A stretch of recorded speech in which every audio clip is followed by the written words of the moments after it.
Madeleine, il ne faut absolument pas que les enfants voient l'arbre de Noël avant ce soir. C'est combien? 50 €, chère madame. Voilà une couronne. Non, non, gardez tout.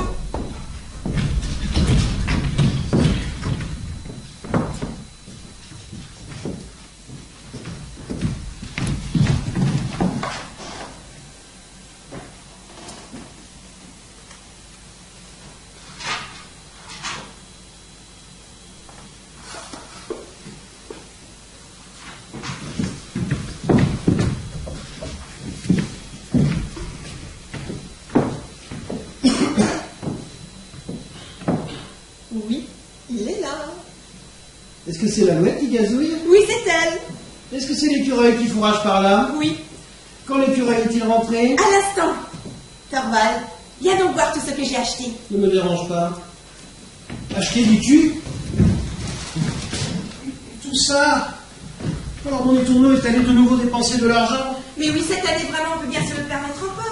C'est le premier Noël où nous n'avons pas besoin de faire des économies, pas vrai? Enfin, tu sais bien que nous ne pouvons pas gaspiller. Si, on peut bien gaspiller un tout petit peu maintenant, pas vrai? Rien qu'un tout petit peu.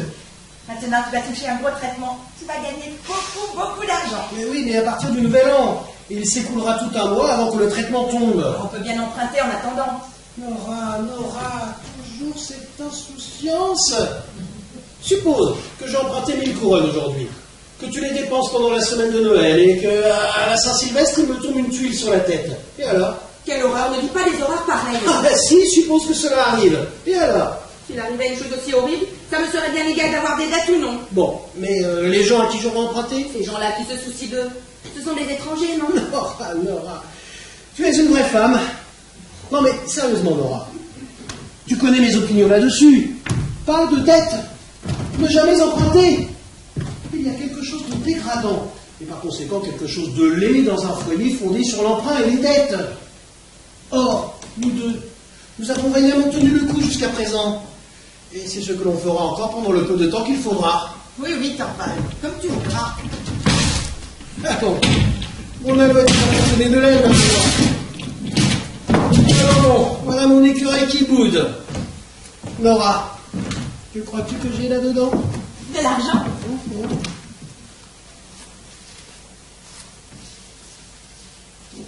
Tiens. Mon Dieu, je sais bien qu'il y a de grosses dépenses dans une maison à l'époque de Noël. 10, 20, 30, 40. Oh, merci, Torvald. Je vais aller loin avec ça. Il me faudra bien. Oui, oui, sûrement. Mais viens donc voir tout ce que j'ai acheté. Ici, bon marché, regarde. Ici, ce sont des habits neufs, et puis un sabre pour une barre, une trompette, et un cheval pour bord, une poupée et un lit pour Amy. Ils sont tout simples, bien sûr, mais de toute façon, elle le mettra sûrement bientôt en pièces. Et là, nous avons des tabliers et du tissu pour faire des robes pour les bonnes. Bon, bien sûr, il faudra donner beaucoup plus à la vieille Hélène. Et qu'est-ce qu'il y a dans ce Non, paquet-là? non, non, par vrai, tu ne dois pas regarder avant ce soir. Bon. Et dis-moi, petit panier percé, pour toi, à quoi as-tu pensé? Pour moi, je n'ai envie de rien, tout simplement. Oh ben si, dis-moi quelque chose de raisonnable qui te ferait plaisir. Eh bien, tu pourrais sûrement... Bon. Tu pourrais me donner de l'argent, Torvald. Seulement ce dont tu penses pouvoir disposer. Et ensuite, un de ces jours, j'achèterai quelque chose avec. Mais Nora... Oh, si, fais-le, Torvald, chérie, je t'en prie. Et je suspendrai cet argent dans un joli papier doré à l'arbre de Noël. Ce serait formidable, ne tu crois pas? Comment donc appelle-t-on l'oiseau qui ne cesse de gaspiller? Oui, oui, un étourneau, je le sais assez. Mais faisons comme je dis. Comme ça, j'aurai le temps de réfléchir à ce qui m'est le plus utile. C'est pas très raisonnable, dis ça. Mais sûrement que oui, mais... C'est-à-dire, si tu savais vraiment garder l'argent que je te donne et t'acheter quelque chose avec. Mais cet argent va passer dans le ménage et dans 1000 choses inutiles. Alors il faudra que de nouveau je dénoue les cordons de la bourse. Oh, mon Torvald. Mais il n'y a pas à le nier, ma mignonne petite Alouette. L'étourneau est mignon. Il lui faut tant d'argent. C'est incroyable ce que ça coûte à un homme d'entretenir un étourneau. Oh, quoi? Comment peux-tu dire ça? J'économise vraiment tout ce que je peux, pourtant. Ouais, qui est vrai. Tout ce que tu peux. Mais tu ne peux tout simplement pas du tout. Si seulement tu savais tous les frais que nous avons, nous autres alouettes et écureuils. Tu es une drôle de petite chose. Tout à fait comme ton père. Tu es pleine de ressources pour trouver de l'argent, mais dès que tu en as, il te glisse entre les doigts, pour ainsi dire. Tu ne sais jamais ce que tu en fais. Enfin, il faut te prendre tel que tu es. Tu as ça dans le sang. Ah bah si, ces choses-là sont héréditaires, Nora. J'aimerais avoir hérité de bien des traits de papa. Mais moi, je ne te désire pas autrement que tu es, ma mignonne petite alouette. Mais écoute, il me vient une idée. Tu as l'air si... Comment appeler ça? Si mystérieuse aujourd'hui. Vraiment? Hein? Vraiment. Regarde-moi droit dans les yeux. Eh bien? Mon bec fin n'a pas été faire un petit tour en ville aujourd'hui? Mais non, comment peux-tu avoir cette idée? Mon bec fin n'a pas fait un détour par la pâtisserie? Non, pas du tout. Il n'a pas picoré un peu de confiture? Mais non, Thorvald, je t'assure que non. Pas même grignoté un ou deux macarons? Non, pas du tout. Bon, je plaisantais naturellement. L'idée ne me viendrait pas d'agir contre ton gré. Et tu m'as donné ta parole, n'est-ce pas? Bon, garde pour toi tes petits secrets de Noël, ma Nora chérie. On les découvrira ce soir, quand l'arbre de Noël sera allumé. Enfin, j'imagine. As-tu pensé à inviter le docteur Rand? Non, mais il viendra de lui-même, cela va de soi. Du reste, je l'inviterai tout à l'heure quand il passera dans la matinée. J'ai commandé du bon vin. Ah, Nora, tu ne peux t'imaginer comme je me réjouis pour ce soir. Oh oui, moi aussi. Ah, c'est tout de même splendide de songer que l'on est arrivé à une situation sûre, stable, et que l'on a sa subsistance largement assurée. C'est bien agréable de penser ça. Ah oui, ça c'est vrai. Tu te rappelles Noël dernier? Les 3 semaines qui précédaient, tu t'étais enfermé chaque soir, jusque bien après minuit, pour confectionner des fleurs pour l'arbre de Noël et 1000 autres surprises magnifiques. C'est l'époque la plus désagréable que j'ai vécue. Oh, mais je ne me suis pas ennuyée du tout, moi. Ouais, enfin, n'empêche que le résultat avait tout de même été assez piteux, Nora. Oh, tu ne vas pas me taquiner là-dessus encore. Est-ce ma faute si le chat est entré et a tout mis en pièces? Non, certes, ma mignonne petite alouette. Tu voulais vraiment nous faire plaisir à tous, et c'est l'essentiel. Mais c'est bien tout de même que ces temps difficiles soient passés. Ah oui, c'est formidable. Maintenant, je n'aurai plus à rester ici tout seul à m'ennuyer et tu n'auras plus besoin de torturer tes yeux bénis ou et tes jolies petites mains. Non, laisse pas ta main, ce n'est plus la peine. Ah, écoute, quand le Noël sera passé, je vais te dire ce que j'avais envisagé que nous ferions. Oh, on sonne. Voilà quelqu'un. C'est bien ennuyeux. Pour les visites, rappelle-toi que je ne suis pour personne.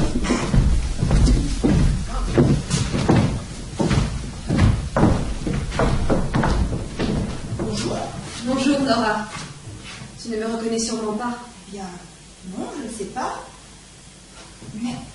Mais si, il me semble bien. Quoi, Christine, c'est toi? Oui, c'est bien moi. Christine. Et moi qui ne te reconnaissais pas. Mais comment aurais-je pu aussi comme tu as changé, Christine? Oui, sûrement. En 10 ans même, je crois. Il y a si longtemps que nous nous sommes vus? Oui. Oui, ça doit être ça.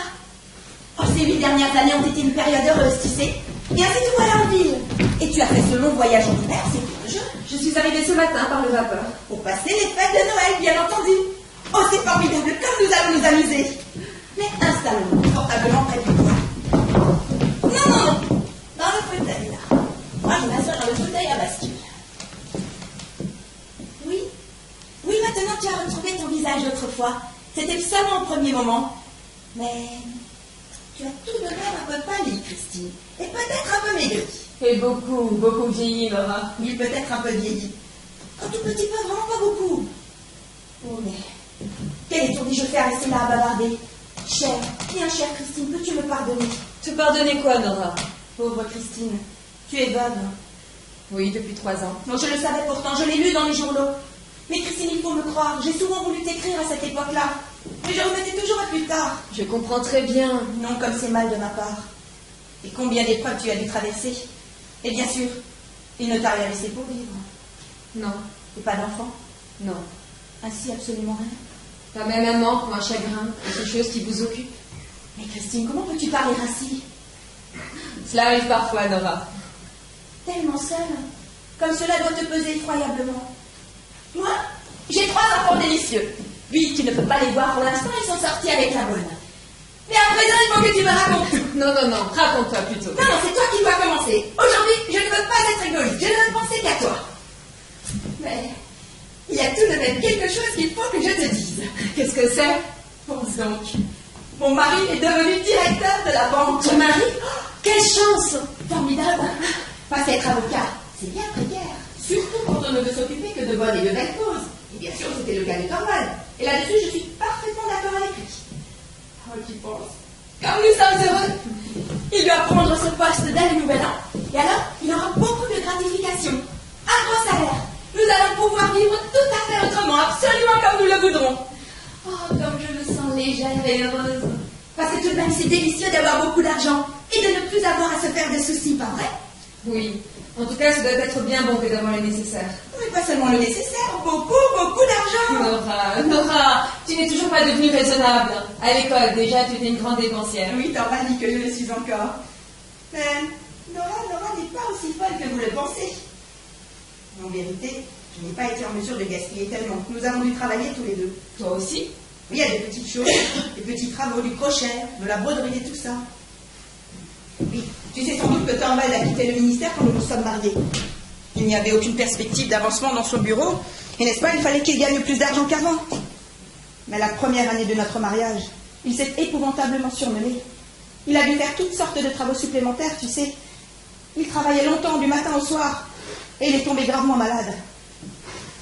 Alors les médecins ont décrété qu'il devait prendre du repos dans le midi. Oui, vous êtes partie toute une année en Italie, n'est-ce pas? Ça n'a pas été facile de partir, tu penses. Ivar venait de naître. Mais il fallait partir, bien entendu. Quel formidable, quel merveilleux voyage ça a été. Et ça a sauvé la vie de Torvald. Mais ça a coûté terriblement cher, Christine. Je pense bien. 1200 Riksdaler, 4800 couronnes. C'est beaucoup d'argent, vois-tu? Oui, mais dans des cas comme celui-là, c'est une grande chance que de les avoir. Je vais te dire, c'est papa qui me les a donnés. Ah bon? C'était juste à l'époque où ton père est mort, il me semble. Oui, c'était juste à ce moment-là. Et pense donc, je n'ai même pas pu aller m'occuper de lui. J'étais ici et j'attendais de jour en jour la naissance du petit Ivar. Et puis j'avais mon Torvald, malade à mourir, que je devais soigner. Cher papa, je n'ai jamais pu le revoir. Oh, c'est ce que j'ai vécu de plus cruel depuis mon mariage. Oui, je sais. Tu l'aimais beaucoup. Et donc, vous êtes partis en Italie? Et oui, nous avions l'argent et les médecins nous pressaient. Alors nous sommes partis à moi après. Et ton mari est revenu tout à fait guéri? Prêt comme un gardon. Mais ce docteur... Quel docteur? J'ai croisé un docteur tout à l'heure dans l'escalier. Le médecin qui était là juste avant moi. Oui, c'est le docteur Rank, mais il ne vient pas ici en médecin. C'est notre meilleur ami, il vient nous voir au moins une fois par jour. Non, Torvald n'a jamais eu la moindre rechute depuis. Et les enfants sont en parfaite santé. Et moi aussi. Ah, mon Dieu, que c'est merveilleux de vivre et d'être heureuse. Oh, mais que c'est abominable de ma part. Je ne parle que de mes propres affaires. Mais il ne faut pas m'en vouloir, Christine. Alors dis-moi, c'est bien vrai que tu n'aimais pas ton mari, mais pourquoi l'as-tu épousé alors? Maman était encore en vie. Elle gardait le lit, mais elle n'avait aucune aide. Et puis, il fallait que je m'occupe de mes deux jeunes frères. Il m'a semblé que je n'avais pas le droit de rejeter sa demande. Oui, tu as eu raison, sans doute. Et alors, il était riche à ce moment-là? Il était tout à fait à son aise, en tout cas. Mais c'était des affaires qui n'étaient pas sûres, Nora. Et quand il est mort, tout est allé à volo, mais il n'en est rien resté. Et alors? Alors, il a fallu que je vivote avec un petit commerce, avec une petite école que j'ai dirigée un moment. Enfin, tout ce que j'ai pu trouver. Ces 3 dernières années ont été pour moi comme un interminable jour de travail sans repos. Mais maintenant, tout est fini. Ma pauvre mère n'a plus besoin de moi car elle est partie, et les garçons non plus. Ils ont trouvé une place maintenant. Ils peuvent subvenir à leurs besoins. Comme tu dois te sentir soulagée. Mais non. Simplement vide. Indiciblement vide. Plus de raison de vivre. C'est pourquoi je ne supporte plus de rester là-bas, dans ce petit coin perdu. Ici, en ville, il doit être tout de même plus facile de trouver quelque chose qui vous occupe, qui accapare vos pensées. Si j'avais la chance de trouver une place fixe, un quelconque travail de bureau. Oui, mais Christine, c'est terriblement astreignant. Et tu as l'air si fatiguée. Ce serait beaucoup mieux pour toi d'aller en cure. Je n'ai pas de papa qui puisse m'offrir le voyage, moi, Nora. Ne sois pas fâchée, Christine. Oh, chère Nora, c'est toi qui ne dois pas m'en vouloir. Le pire dans une situation comme la mienne, c'est qu'elle vous met tant d'amertume au cœur. On n'a personne pour qui travailler, et pourtant il faut chercher de tous côtés pour subsister. Il faut bien vivre. Alors on devient égoïste. Le croiras-tu, mais quand tu m'as parlé de l'heureux changement de votre situation, ce n'est pas tellement pour toi que je me suis réjouie. C'est pour moi. Comment cela? Oui?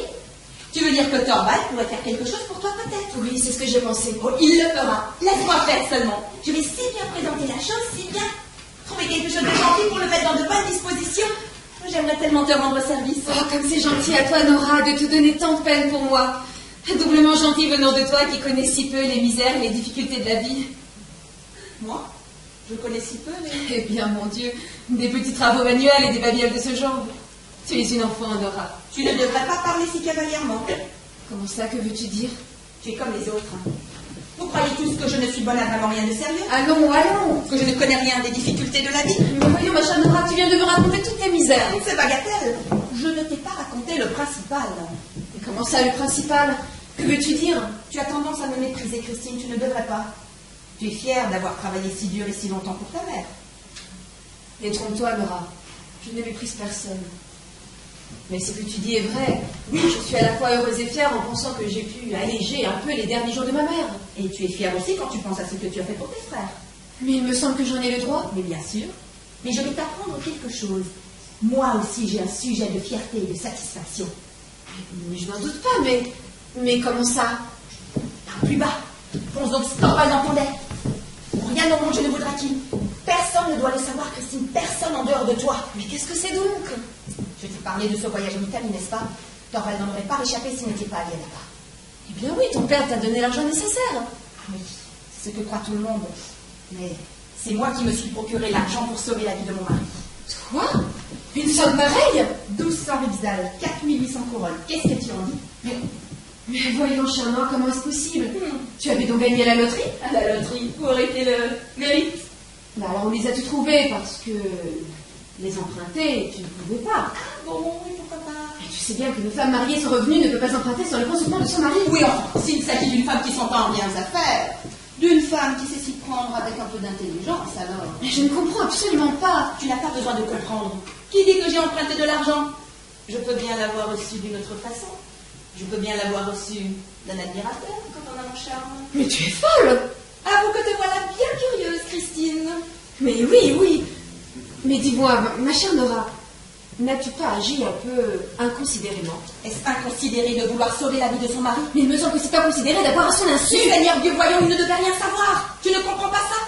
Il ne devait même pas connaître la gravité de son état. C'est à moi que les médecins venaient dire que sa vie était en danger et que rien d'autre qu'un séjour dans le Midi ne pourrait le sauver. Crois-tu que je n'ai pas essayé de ruser?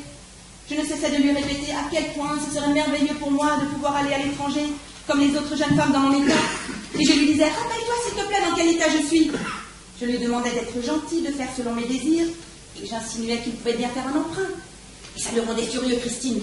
Il me traitait d'étourdi. Il disait que c'était son devoir de mari de ne pas céder à mes caprices, à mes lubies, comme il appelait ça.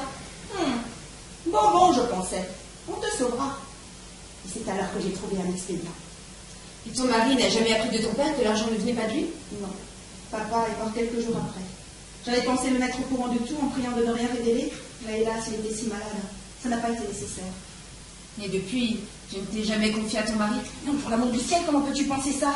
Torvald qui est si strict là-dessus. Et avec son amour propre masculin, quelle humiliation, quelle torture pour lui de savoir qu'il me devrait quelque chose. Ça aurait complètement bouleversé nos rapports.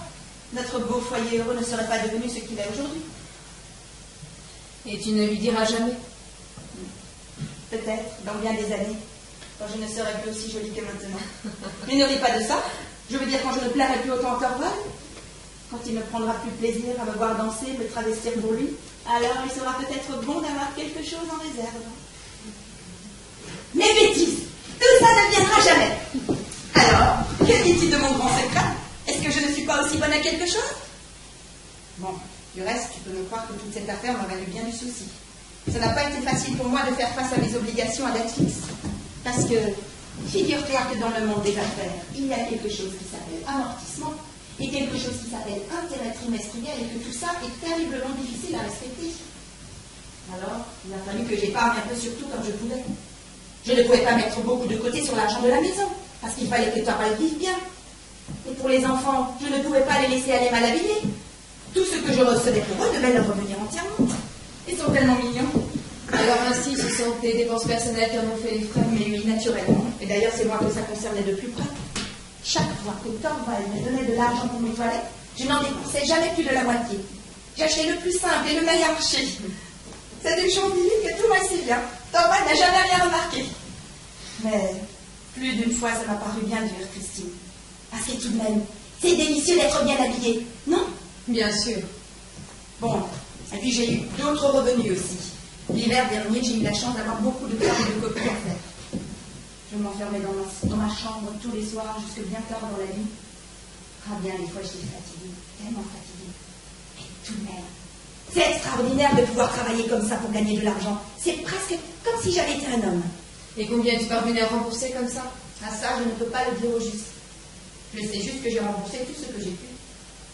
Mais bien des fois, je ne savais plus où donner de la tête. Alors je m'imaginais qu'un vieux monsieur très riche était tombé amoureux de moi. Quoi? Quel monsieur? Mais il n'existe pas. Il était mort. Et puis quand on nous fait son testament, il y avait écrit en toutes lettres: on versera comptant tout mon argent à l'adorable Madame Nora. Nora, qui est ce monsieur? Mais ce vieux type n'existe tout simplement pas. C'était simplement une idée qui me revenait sans cesse quand je ne voyais aucun moyen de trouver de l'argent. Et tout ça n'a plus d'importance. Ce vieux type, qu'il reste où il est, je me moque de lui et de son testament. Parce que maintenant je suis tranquille, absolument tranquille. Ah Dieu, que c'est bon tout de même d'y penser à ça. Tranquille, pouvoir être tranquille. Avoir une maison jolie, comme Thorvald l'apprécie. Jouer avec les enfants. Ah, il pense donc bientôt viendra le printemps. Avec son grand ciel bleu, nous pourrons peut-être voyager et je pourrai revoir la mer. Ah mon Dieu, que c'est merveilleux de vivre et d'être heureuse. On sonne. Il vaut peut-être mieux que je m'en aille. Non, mais on reste. C'est sans doute pour Thorvald. Ici, il ne viendra personne. Je vais voir. C'est moi, madame. Vous, qu'est-ce qu'il y a? Qu'est-ce que vous voulez dire, mon mari? Eh bien, c'est à propos de la banque. Voyez-vous, j'occupe un petit poste à la banque. J'ai appris que votre mari va devenir notre chef, n'est-ce pas? Oui, en effet. Ce ne sont là que les affaires assommantes. Et vous retenez rien d'autre. Eh bien, donnez-vous la peine d'entrer dans son bureau.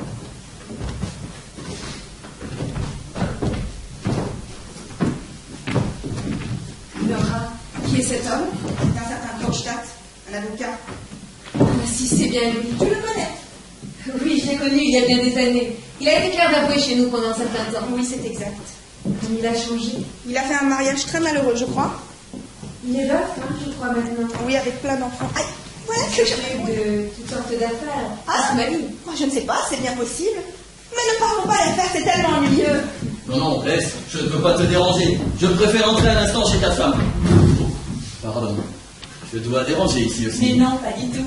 Madame Linda, docteur Rand. Ah tiens, un nom que l'on entend souvent dans cette maison. Je crois vous avoir dépassé dans l'escalier tout à l'heure. Oui, c'est une chose que je supporte mal. Ah, un petit quelque chose qui ne va pas. Oh, du surmenage plutôt. Rien d'autre. Ainsi, vous êtes venu en ville pour vous reposer en courant de banquier en banquier. Je suis venue ici pour chercher du travail.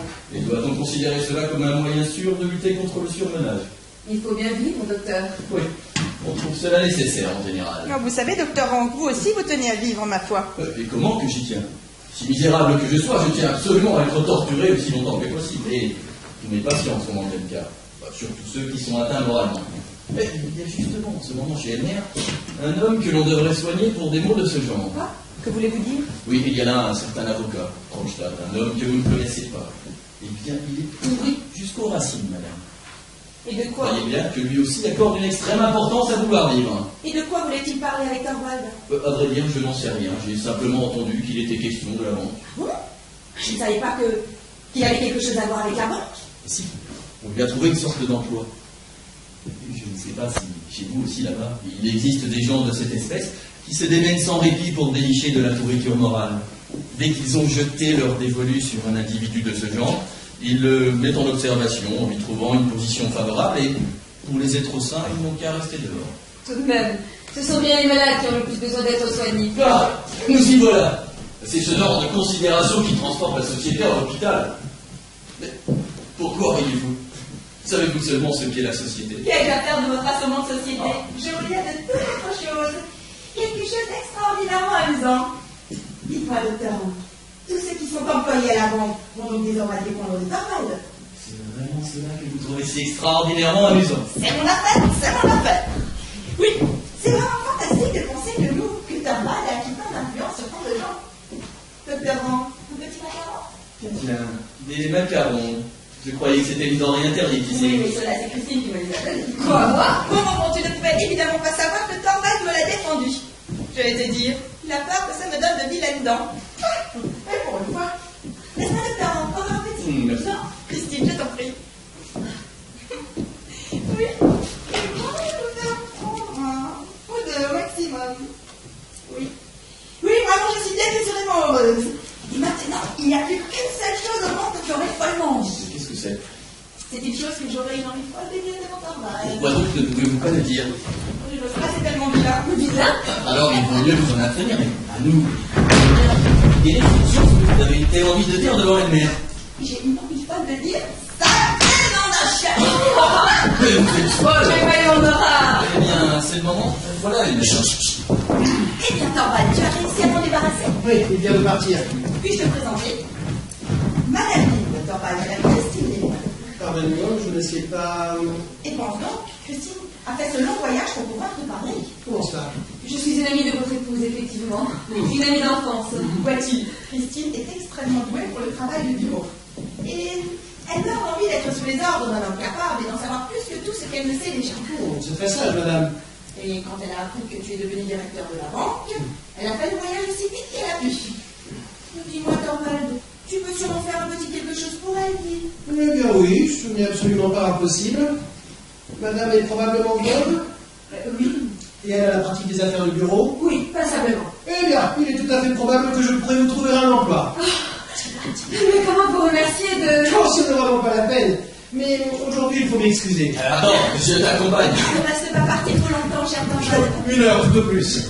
Tu t'en vas aussi, Christine. Oui, il faut que je me trouve une chambre. Eh bien, faisons un peu de chemin ensemble. Comme c'est ennuyeux que nous vivions tellement à l'étroit, mais il nous est impossible de... Mais tu n'y penses pas, Nora. Merci, merci de tout. À ce soir.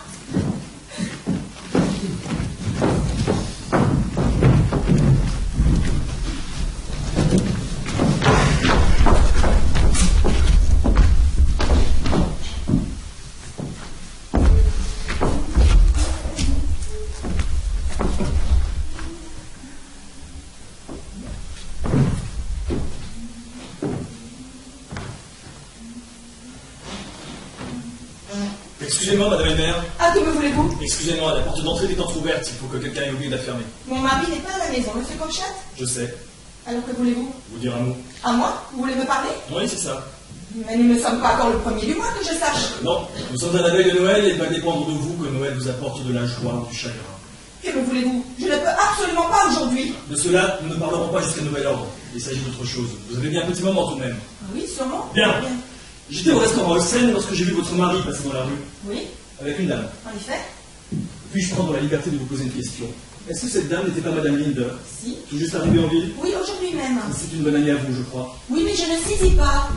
Moi aussi, je l'ai bien connue autrefois. Je sais. Ah bon? Vous êtes au courant?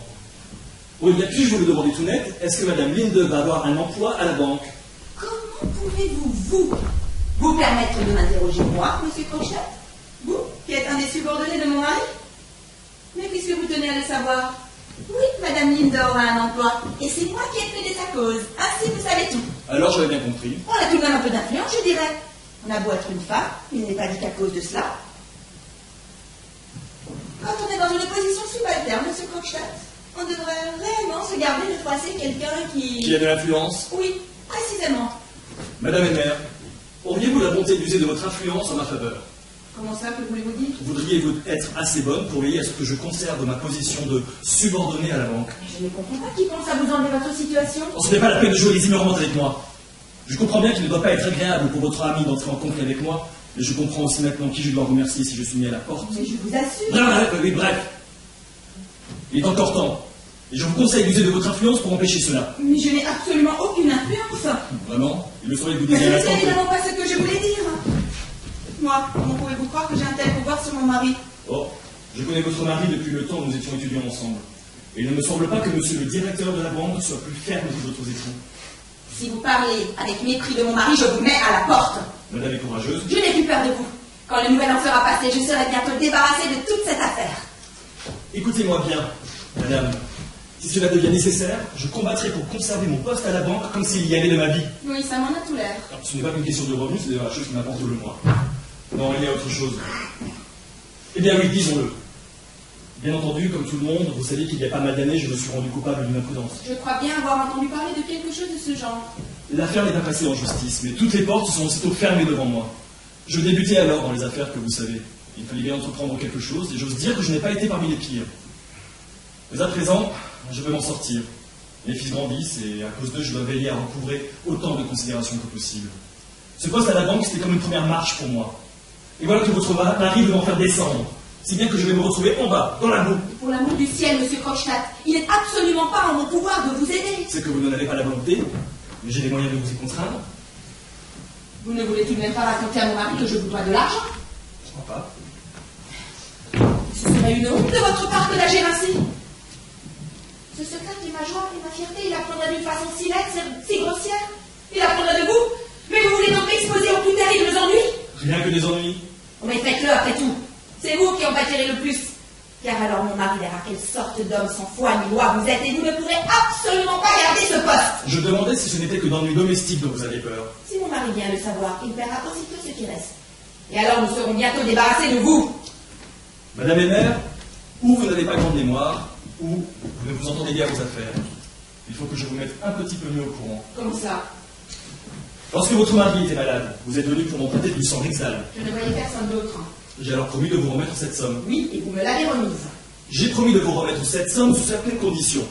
Vous étiez alors tellement préoccupé par la maladie de votre mari et tellement pressé de toucher l'argent du voyage que vous n'avez pas prêté suffisamment d'attention, me semble-t-il, à tous les détails secondaires. Aussi, n'est-il pas superflu de vous les rappeler? Bien. J'ai promis de vous remettre cette somme contre un reçu que j'ai rédigé. Oui, que j'ai signé. Bon, mais au bas de ce document, j'ai rajouté quelques lignes où votre père devait se porter garant du paiement. Ces quelques lignes, votre père devait les signer. Mais il a signé. J'ai laissé la chose en blanc. Cela signifie que votre père devait indiquer lui-même la date et la signature. Vous rappelez-vous de cela? Oui, je crois bien. Ensuite, je vous ai remis le billet pour que vous l'envoyiez par la poste à votre père, n'est-ce pas? Oui. Et naturellement, c'est ce que vous avez fait. Car 5 ou 6 jours plus tard, vous me remettiez le billet avec la signature de votre père. Alors, la somme nous a été versée. Vous ne l'ai pas remboursé comme il fallait. Si, ou à peu près. Mais pour revenir à ce dont nous parlions, ce devait être une époque difficile pour vous, Madame Elmer.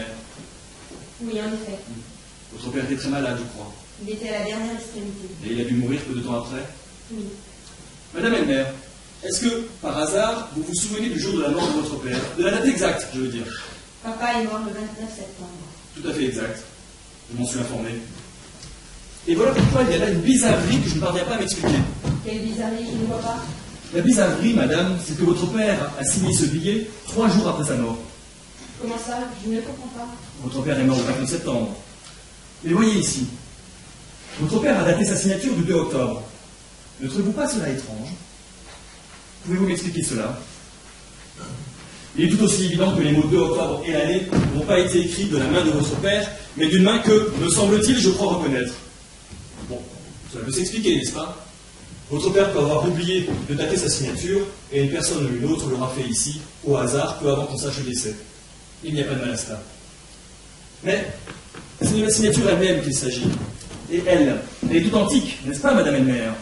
C'est bien votre père qui a signé ici. Non, ce n'est pas lui. C'est moi qui ai écrit le nom de papa. Écoutez, Madame, vous devez savoir que voilà un aveu dangereux. Et pourquoi? Vous allez bientôt avoir votre argent, non? Puis-je vous poser une question? Pourquoi n'avez-vous pas envoyé ce billet à votre père? C'était impossible. Si j'avais dû demander la signature à papa, il aurait aussi fallu que je lui dise à quoi cet argent était destiné.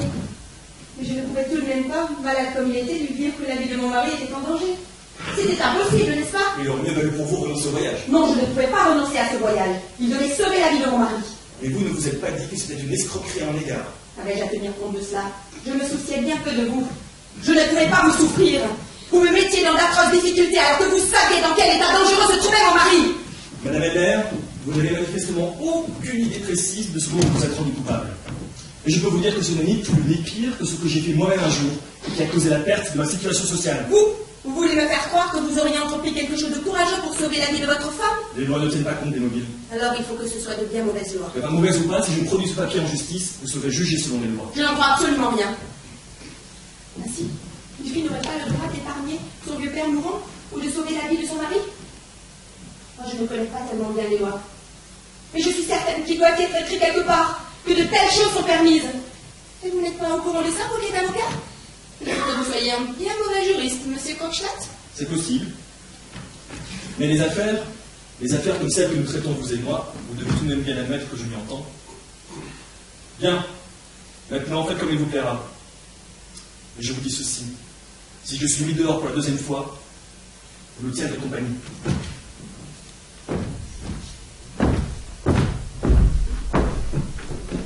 Pourquoi il faut me faire peur?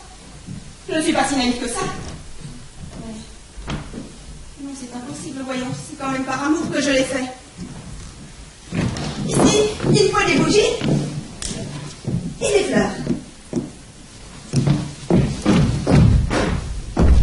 Horrible bonhomme. Ne parlez pas sérieusement, bien entendu.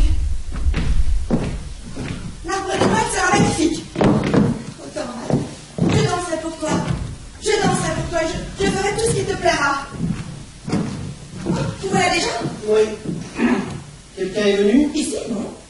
C'est curieux, j'ai vu Crochette franchir le portail.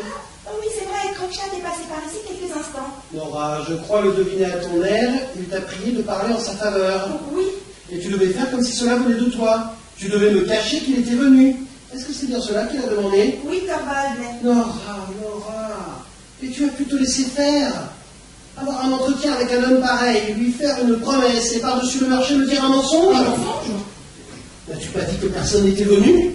Un petit oiseau chanteur ne doit plus jamais faire cela.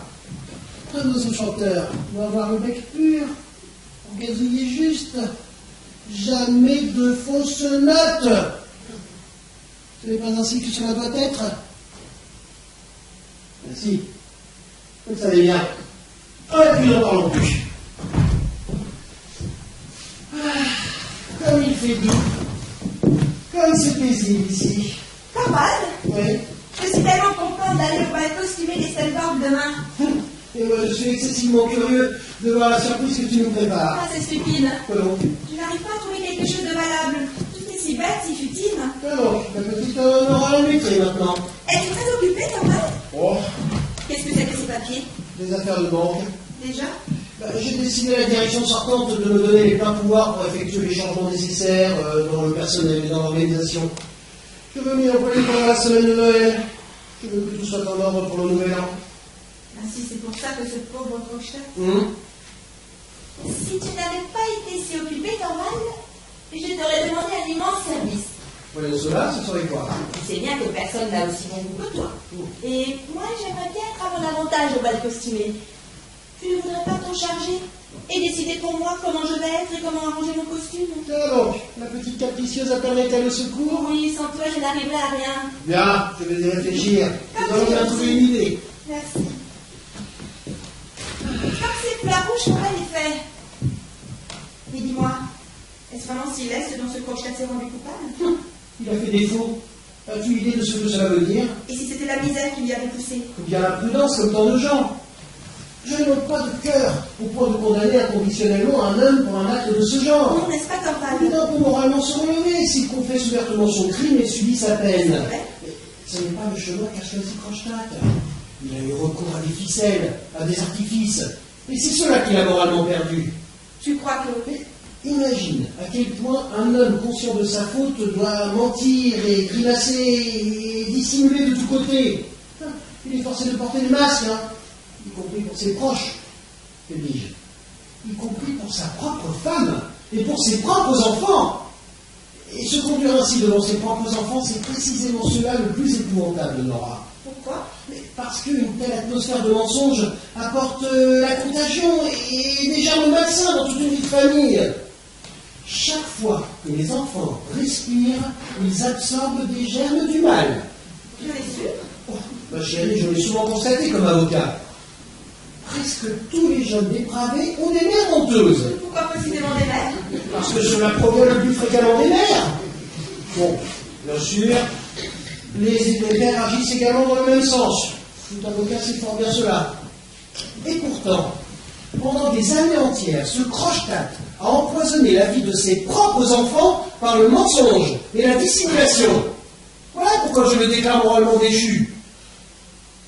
Aussi, ma douce petite Nora va-t-elle me promettre de ne plus défendre sa cause? Donne-moi ta parole. Eh bien, que se passe-t-il? Bon, tends-moi les mains, tends-moi la main. Voilà, ainsi c'est décidé. Je t'assure qu'il m'est extrêmement pénible de travailler avec lui. Je ressens littéralement un malaise physique à côtoyer de tels individus.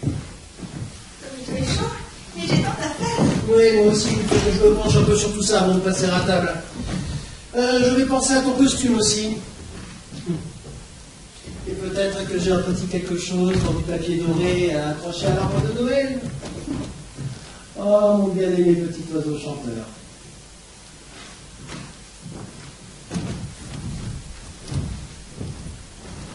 C'est impossible. Il faut que ce soit impossible. Comment pour mes petits-enfants empoisonner la maison? Mais jamais de la vie. Ce n'est pas vrai. Jamais de la vie.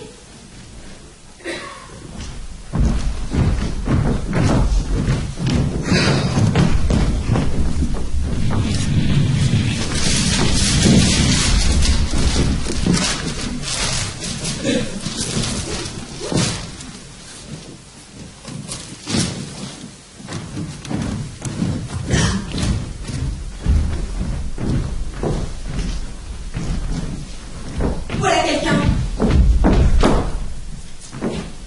Non, il n'y a personne. Naturellement, il ne viendra personne aujourd'hui, c'est Noël. Et demain non plus.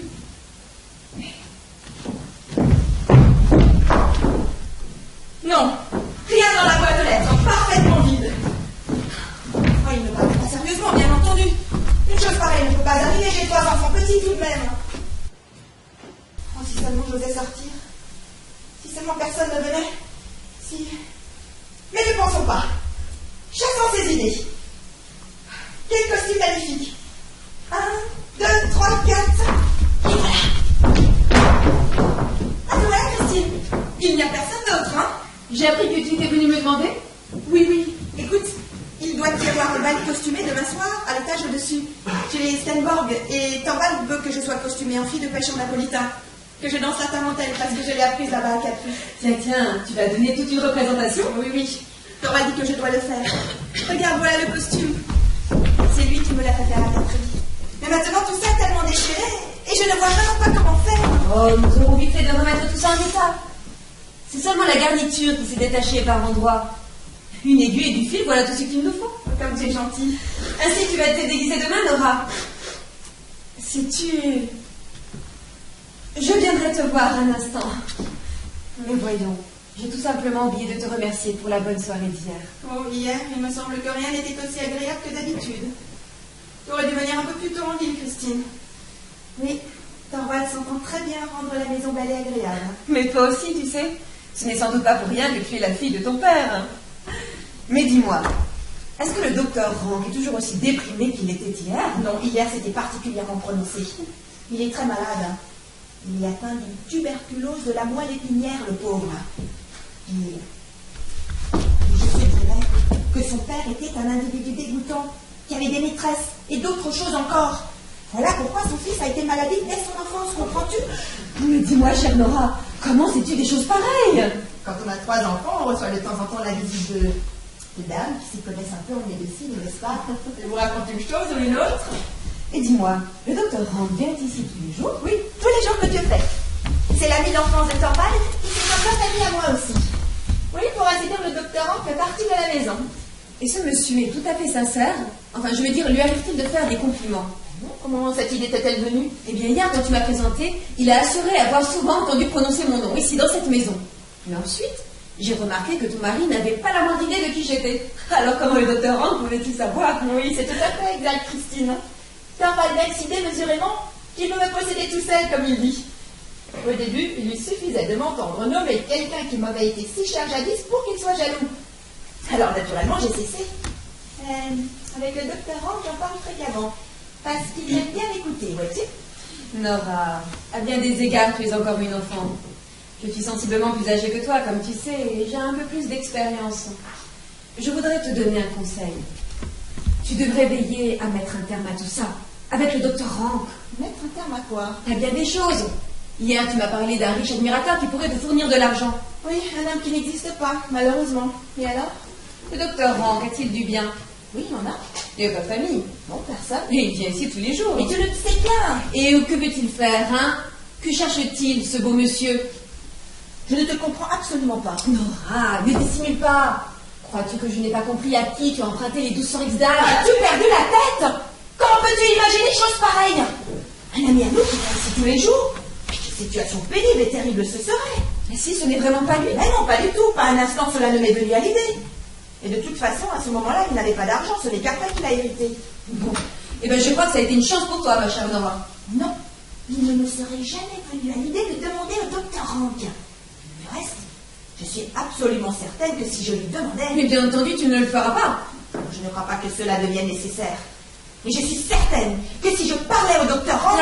Elle insulte ton mari. Il faut que je me sorte de toute cette histoire. Elle aussi, elle s'est faite à son ami. Mais oui, c'est aussi ce que je te disais hier. Un homme peut beaucoup mieux se sortir de ce genre d'affaires qu'une femme. S'il s'agit du mari, oui. Bavardage. Si on paie ce qu'on doit, on vous rend votre reçu, n'est-ce pas? Oui, cela va de soi. On peut le déchirer en 100 000 morceaux et le brûler, ce sale papier dégoûtant.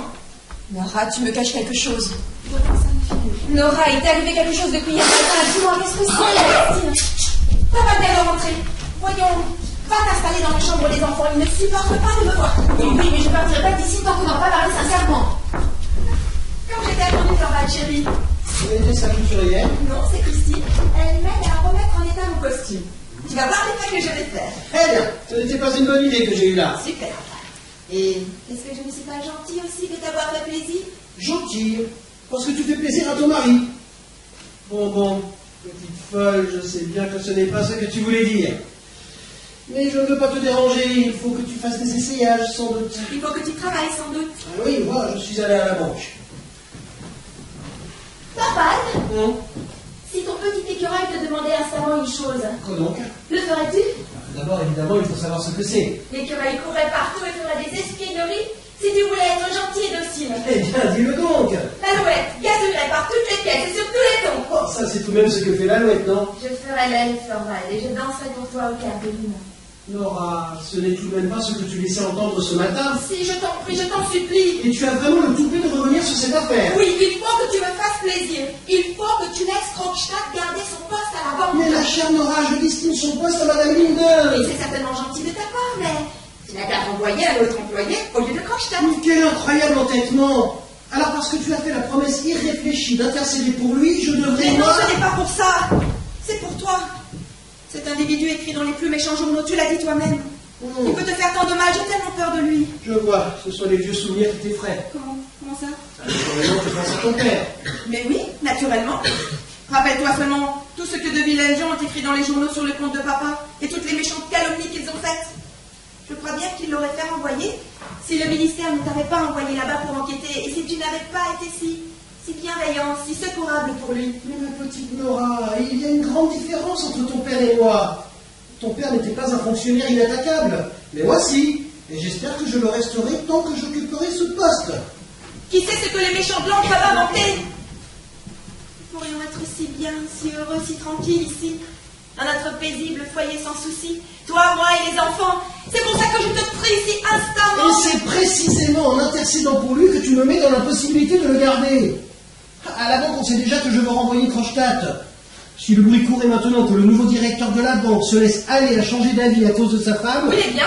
Non, naturellement, pourvu que la petite entêtée ait fait à son gré. Et tu crois vraiment que je me rendrais ridicule aux yeux de tout le personnel? Cela amènerait les gens à penser que je dépends de toutes sortes d'influences extérieures. Ouais, tu penses bien que les conséquences ne tarderaient pas. Oh, et puis il y a un détail qui rend impossible la présence de Krogstad à la banque aussi longtemps que je serai directeur. Lequel? Au besoin, j'aurais peut-être pu passer sur sa tare morale. Oui, n'est-ce pas, D'autant Thorvald? qu'on me dit que c'est un bon employé. Mais c'est une de mes connaissances de jeunesse. Une de ces connaissances trop rapides, dont tant de fois ensuite dans la vie on est gêné. Ouais. Autant le dire carrément, nous le tutoyons. Et cet individu, dépourvu de tact, ne cache absolument pas cet état de fait quand d'autres personnes sont présentes. Au contraire, il se croit même autorisé à prendre un ton familier avec moi. Alors à chaque instant, ce sont des tu, toi et mère. Je t'assure que cela m'est extrêmement pénible. Il rendrait ma position à la banque intolérable. Thorvald, Oui. tu ne penses pas un mot de ce que tu dis là. Vraiment, et pourquoi pas? Mais parce que tout ça, c'est bien mesquin comme motif. Qu'est-ce que tu dis? Mesquin? Est-ce que tu me trouves mesquin? Mais non, pas du tout, au contraire, cher Thorvald, et c'est pour ça Mais non, mais tu trouves mesquin mon motif, donc il faut évidemment que je le sois aussi, mesquin. Vraiment? Bon, il faut en finir. Que vas-tu faire? Prendre une décision. Hélène! Tenez, prenez cette lettre, descendez, trouvez tout de suite un commissionnaire et qu'il la porte. L'adresse est dessus. Tenez, voilà de l'argent. Voilà ma petite femme entêtée. Qu'est-ce que c'est que cette lettre? Le renvoi de Kronstadt. Reprends-la, Thorvald, il est encore temps. Entends-tu? Reprends-la. Fais cela pour l'amour de moi, pour l'amour de toi, pour l'amour des enfants, entends-tu? Fais-le. Tu ne sais pas ce que ça peut nous amener à tous. Trop tard. Oui. Trop tard. Chère Nora, je te pardonne cette anxiété, bien que ce soit une offense contre moi. Ah ben si! N'est-ce pas une offense que de croire que je devrais, moi, avoir peur de la vengeance d'un avocassier corrompu? Mais je te le pardonne tout de même, parce que cela témoigne de ton amour pour moi. Il le faut, ma Nora bien-aimée à moi, advienne que pourra. Quand il le faut vraiment, tu peux me croire, j'ai du courage et des forces. Je suis homme à prendre tout sur moi. Que veux-tu dire? Tout, dis-je. Cela, jamais tu ne le feras. Eh bien, nous partagerons, Nora, comme mari et femme. C'est ainsi que cela doit être. Es-tu satisfaite à présent? Allons, allons, ne fais plus ces yeux de colombe effarouchés. Tout ça, ce n'est que des imaginations parfaitement vides. Maintenant, tu devrais jouer la tarentelle et t'exercer autant moins. Je vais m'installer dans le bureau et fermer la porte intermédiaire. Tu pourras faire tout le vacarme que tu voudras, je n'entendrai rien. Mais quand Rank arrivera, dis-lui où je suis.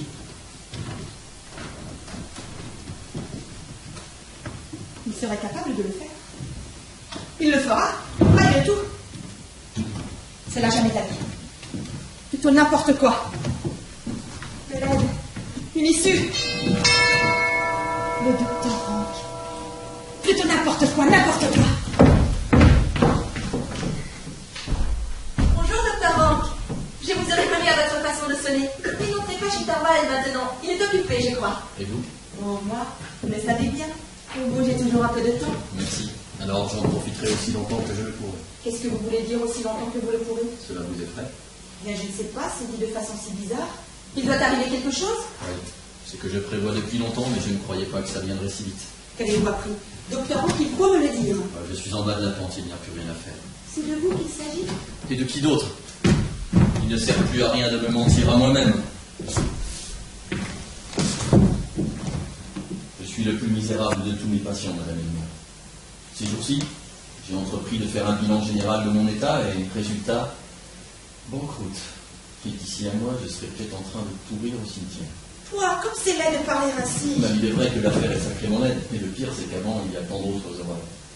Il ne me reste plus qu'un seul examen à faire, et après, je saurai à peu près à quel moment le dénouement interviendra. Mais il y a quelque chose que je veux vous dire. Pour sa délicate nature, elle mère a une répugnance marquée pour tout ce qui est hideux. Aussi, je ne veux pas de lui à mon chevet de mourant. Mais docteur... Non, je n'en veux pas, à aucun prix. Je lui fermerai ma porte. Et dès que j'aurai la pleine assurance du pire, je vous enverrai ma carte de visite avec une croix marquée dessus et... Alors vous saurez que l'abomination de la désolation a commencé. Non, aujourd'hui vous êtes absolument hors de sens. Moi qui aurais tellement voulu que vous soyez vraiment de bonne humeur. Avec la mort entre les mains. Bavardage. Soyons joyeux, joyeux. Oui. Par ma foi, vous avez raison, il n'y a rien d'autre à faire que de... Pourquoi souriez-vous? Pardon, c'est vous qui avez souri. Ah non, docteur Rank, c'est vous qui avez souri. Vous devez être encore plus espiègle que je ne le pensais. Ah oui, aujourd'hui j'ai tellement envie de dire des folies. Oui, ça m'en a tout l'air. Mon cher docteur Rank, il ne faut pas mourir et nous quitter Thorvald et moi. Vous vous remettrez facilement de cette perte. Ceux qui s'en vont sont bien vite oubliés. Vous croyez? Oui, on se fait de nouvelles relations. Qui se fait de nouvelles relations? C'est ce que vous ferez, vous et elle, mère, quand je serai parti. Mais vous-même êtes déjà bien en route, il me semble. Qu'est-ce que cette Madame Munde est à faire ici, à soir? Ah non, vous n'allez tout de même pas être jaloux de cette pauvre Christine. Si, c'est elle qui me remplacera ici, dans cette maison. Dès que mon échéance sera arrivée, c'est peut-être cette Ne femme... parlez pas si fort, elle est ici. Aujourd'hui aussi, vous voyez bien. Mais seulement pour coudre mon costume. Seigneur Dieu, comme vous êtes déraisonnable. Allez, soyez gentil, docteur Rank. Demain, vous allez voir comme je vais danser superbement. Oui, et alors vous imaginez imaginerez que je le fais rien que pour vous. Et puis pourtant, on va aussi un peu, évidemment. Mais installez-vous sur le sofa. Je vais vous montrer quelque chose. Quoi donc? Regardez. Oh, des bas de soie. Couleur chair. N'est-ce pas merveilleux? Oui, bon, ici il fait si sombre. Mais demain? Non, vous ne devez voir pas. Vous ne devez pas voir plus haut. Puis après tout, hein, pourquoi pas? Ouais. Pourquoi avez-vous l'air si critique? Vous croyez peut-être qu'ils n'iront pas? Mais non, mais il m'est tout à fait impossible de me faire une opinion. Oh, honte à vous. Voilà pour vous. Mais quelles sont les autres merveilles à voir? Vous ne verrez rien d'autre. Parce que vous êtes inconvenant. Nora, quand je me trouve ici comme ça, familièrement avec vous, je ne saisis pas, je ne comprends pas ce que je serais devenu si je n'étais jamais venu ici dans cette maison. Oui, je crois en effet que vous vous sentez tout à fait à votre aise chez vous. Oui, et de devoir quitter tout cela, Et vous ne les quitterez pas. de ne pas même pouvoir laisser un petit signe de reconnaissance, à peine un manque passager, rien d'autre qu'une chaise vide qui sera prise par le premier venu.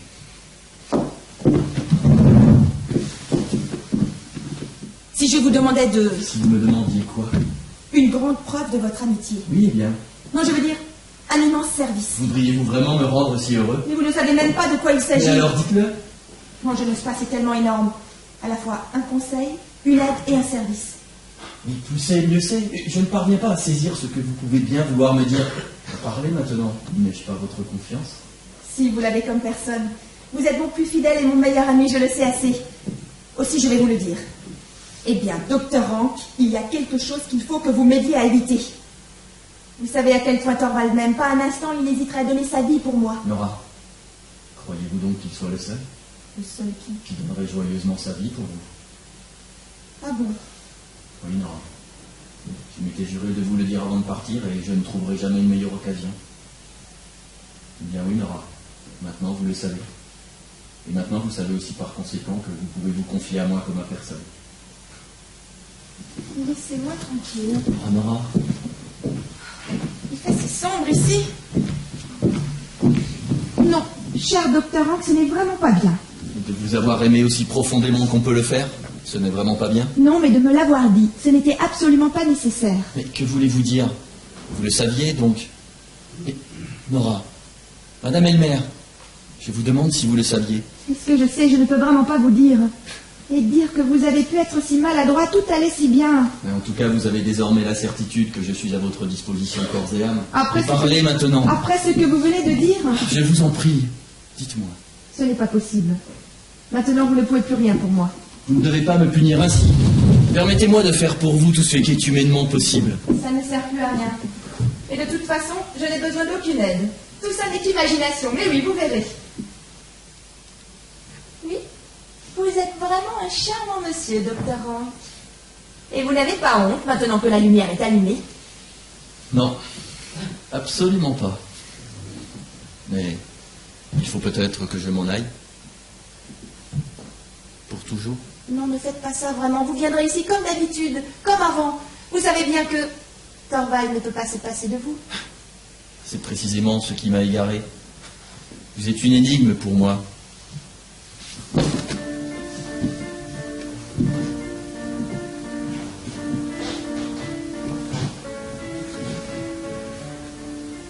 En maintes reprises, il m'a semblé que vous vous plaisiez tout autant avec moi qu'avec Elmer. Oui, voyez-vous, il y a ceux que l'on aime et ceux avec qui l'on se plaît. Oui. Il y a quelque chose de vrai dans ce que vous dites.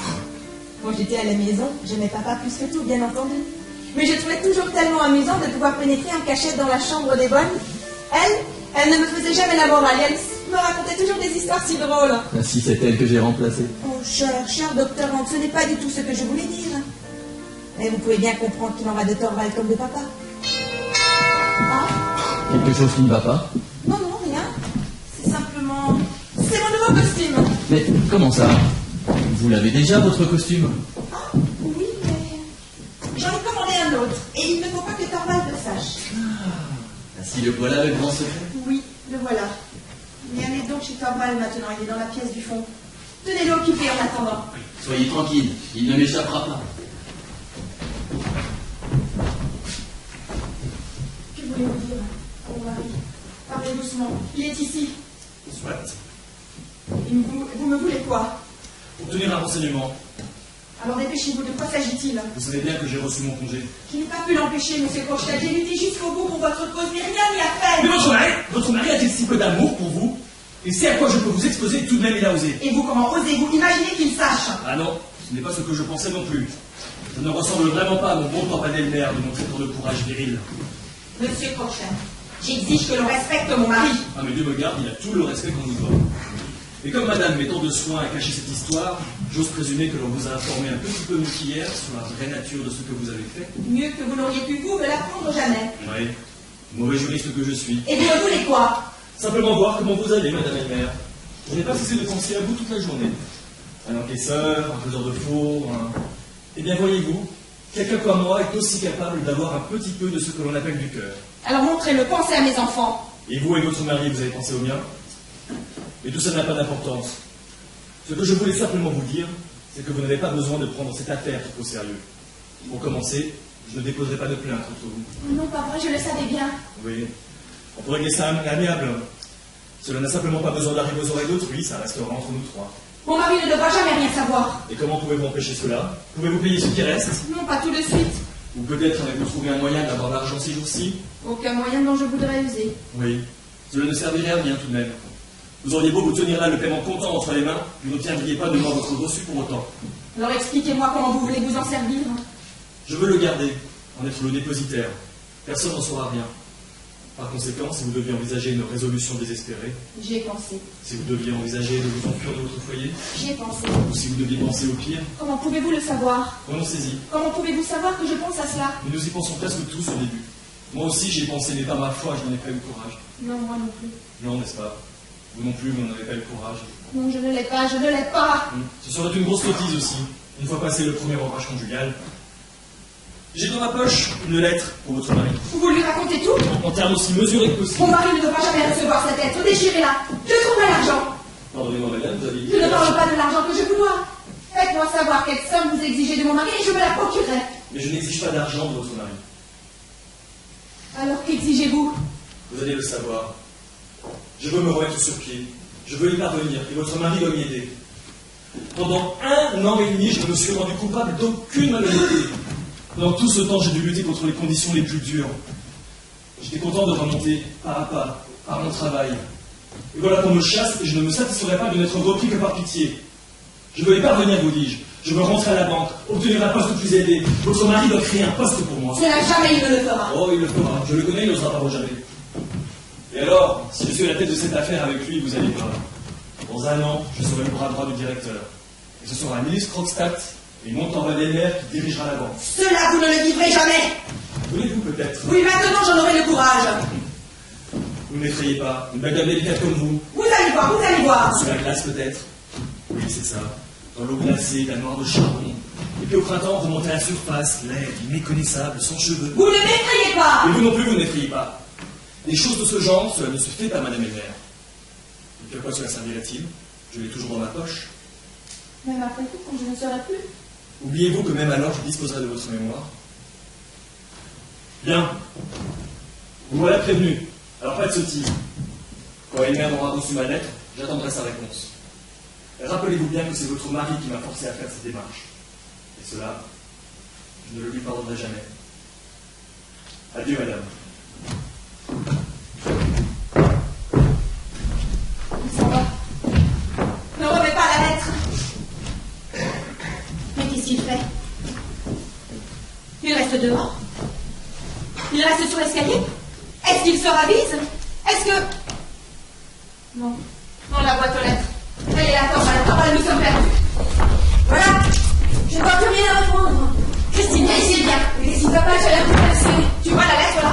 Regarde à travers le carreau de la boîte aux lettres. Oui, oui, je vois. Eh bien, cette lettre, c'est de Krogstad.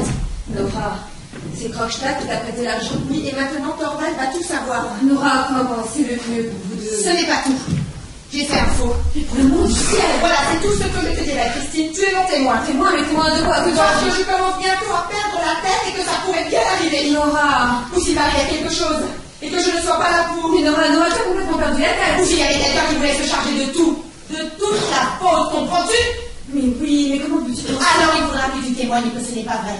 Je n'ai absolument pas perdu la raison, j'ai toute ma tête et je te dis, personne d'autre ne sait, moi seule ai tout fait. Rappelle-toi. Sûrement, mais je ne comprends pas encore. Comment pourrais-tu le comprendre? C'est le miracle qui va avoir lieu maintenant. Le miracle? Oui, le miracle. Et c'est tellement terrible. Il ne faut absolument pas que ça arrive à aucun prix. Nora, je m'en vais immédiatement parler à Krogstad. Non, on n'y va pas, il te fera du mal. Il fut un temps où il aurait volontiers fait n'importe quoi pour moi. Krogstad? Où habite-t-il? Je ne sais pas. Si. Oh, la carte de visite. Mais la lettre. Nora!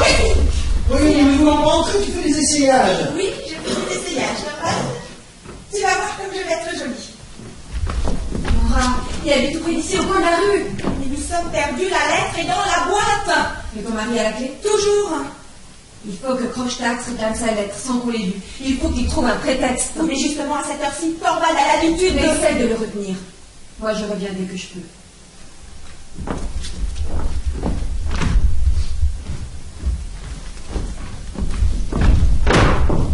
Thorvald? Eh bien, peut-on enfin oser pénétrer dans son propre salon? Viens, Rank, nous allons voir. Et qu'est-ce que c'est? Quoi donc, Thorvald, chérie? Rank m'avait préparé toute une scène de déguisement de grand style. C'est ce que j'avais compris, mais j'ai dû me tromper. Personne ne doit m'admirer dans ma splendeur avant demain. Mais ma chère Nora, tu as l'air tellement tendue. Tu as fait des répétitions? Non, je n'ai pas encore répété, tout simplement. Il le faudrait pourtant. Oui, il le faudrait absolument. Je n'y parviens vraiment pas sans ton aide. Eh bien, vraiment, il faut vraiment te rafraîchir la mémoire. Oh oui, Thorvald, prends soin de moi. Tu veux bien me le promettre? Je suis si inquiet de cette grande société. Ce soir, tu dois te consacrer entièrement à moi. Pas d'écriture, pas d'affaires. À Thorvald. Absolument. Je te le promets. Ce soir, je suis entièrement à toi, petite chose désemparée. Mais il y a tout de même une Qu'est-ce que chose tu que vois je voudrais d'abord aller Non, non, tu vas pas. Seulement voir s'il y a des Je lettres t'en qui prie, sont Thorvald, arrivées. je t'en prie. Écoute, je vais danser. Joue pour moi. Je suis tellement inquiète. As-tu vraiment si peur, chérie? Oui, joue pour moi. Nous avons encore le temps de passer à table. Corrige-moi, guide-moi comme tu en as l'habitude. Volontiers. Très volontiers, puisque tu le désires. Oui, Thorvald.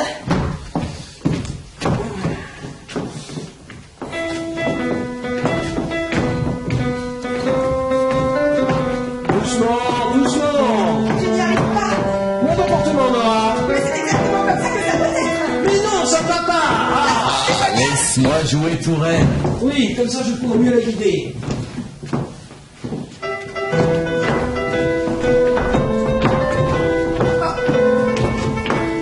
Tu m'as complètement illustée. Mais ma chère Nora, tu penses comme si tu allais de ta vie. C'est bien le cas. Rentre, arrête, c'est de la folie pure. Arrête donc. Ça, je n'aurais jamais cru. Tu as oublié tout ce que je t'ai appris. Là, tu vois bien. Eh bien, il faut vraiment te guider. Oui, c'est nécessaire. Il faut tout recommencer à zéro. Tu veux bien me le promettre, Thorvald? Absolument.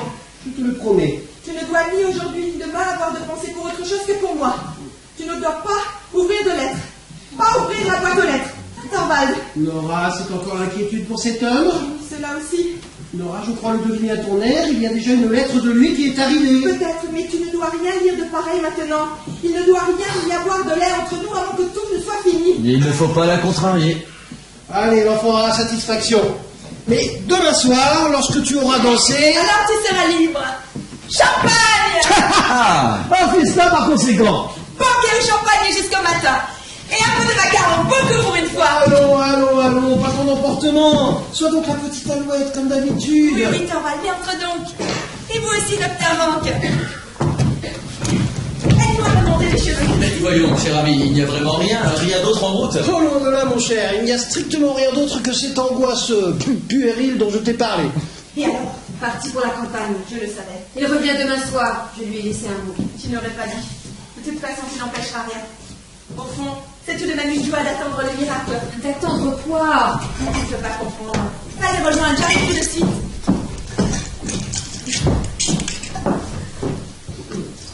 Simple. D'ici à minuit, 7 heures. Puis 24 heures jusqu'à minuit prochain, alors la tarentelle sera dansée. 24, 7, 31 heures à vivre. Ah, mais que fait donc la petite alouette? La voilà!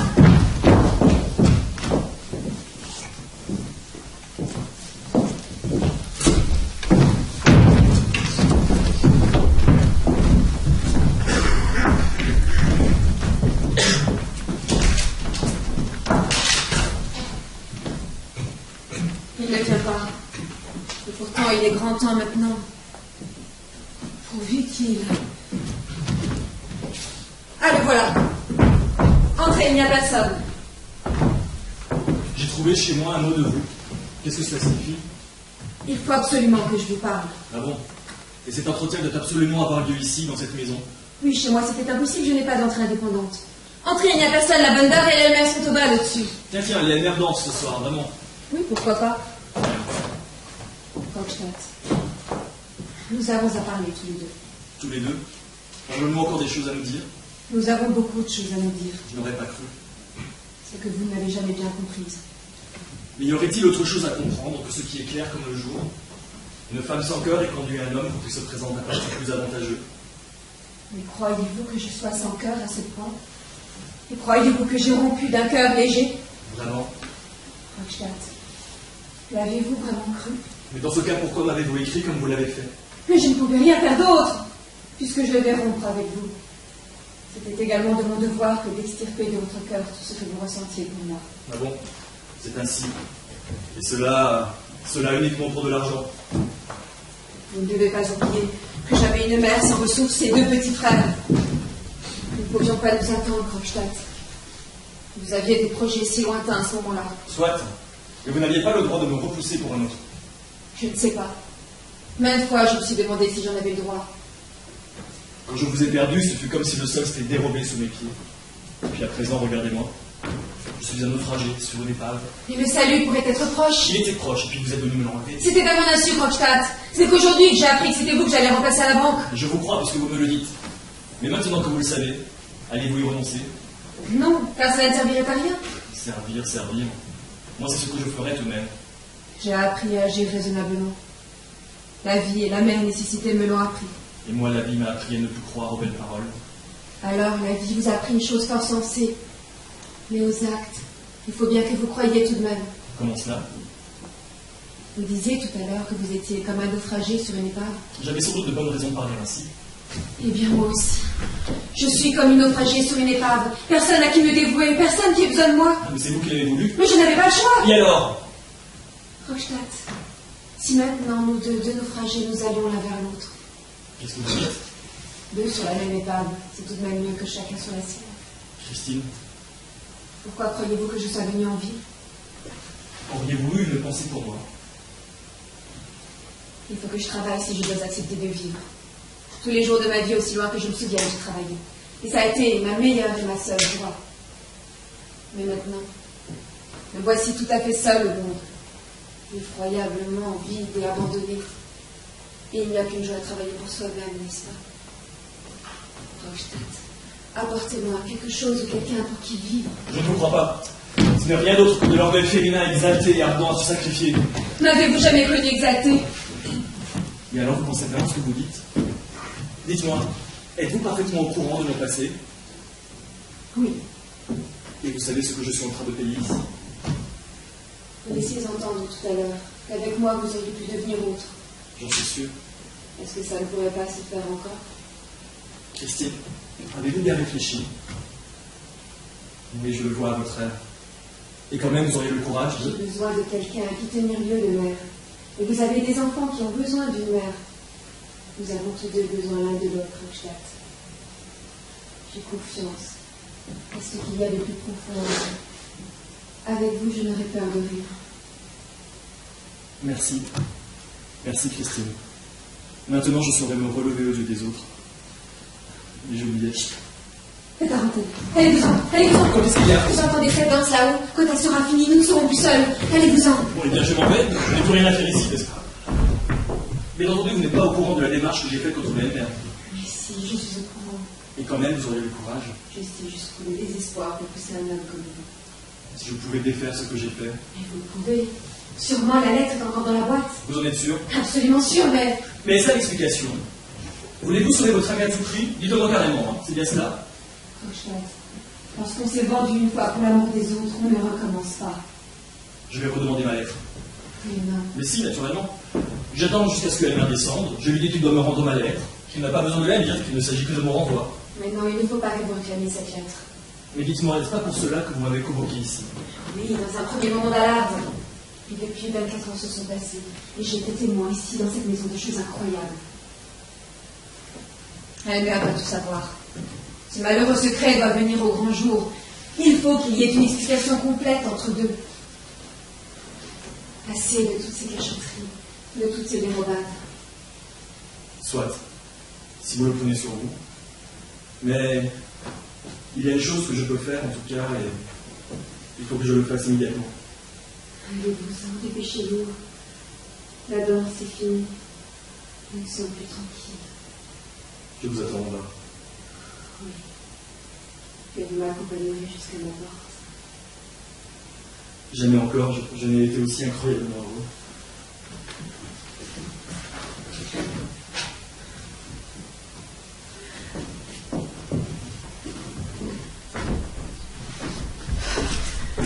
Quel tournant! Oui, quel tournant! Cet humain pour qui travailler, pour qui vivre, un foyer où apporter le bien-être. Il va falloir vraiment s'y mettre. Non, non, je dois pas me retirer de sitôt, je veux remonter. Écoutez, Nora, chérie. Oh, je t'en prie, je t'en supplie, Allez, regarde va. là encore. Pas une minute de plus, ma douce petite Nora. Tu sais bien qu'il y avait une convention. Allons, entre salon, ici tu te refrailles. Bonsoir. Comment la mine de vous ici, si tard? Oui, excusez-moi, mais j'avais tellement envie de voir Nora dans son beau costume. Tu es resté ici à m'attendre? Et oui, j'étais arrivée trop tard, tu étais déjà en haut. Et je ne pouvais pas repartir sans t'avoir vu. Eh bien, regardez-la bien. Je crois qu'elle mérite d'être regardée. Est-ce qu'elle n'est pas délicieuse, madame Linde? Si, il faut le dire. Est-ce qu'elle n'est pas merveilleusement jolie? C'est aussi ce que tout le monde pensait là-haut. Mais figurez-vous un peu qu'elle est terriblement entêtée, cette douce petite chose. Figurez-vous qu'il a presque fallu que je l'emmène de force. Tu vas regretter de ne pas m'avoir accordé ne serait-ce qu'une demi-heure de plus. Ah, vous entendez, madame Linde? Elle, dans sa tarentelle, elle a un succès fou. Et bien, en vérité, bien qu'il ait mis un peu trop de naturel, je veux dire un peu plus qu'il est nécessaire dans l'art. Mais peu importe, passons. L'essentiel est qu'elle ait eu du succès. Un succès formidable. Devais-je la laisser après cela? Non, cela aurait diminué l'effet.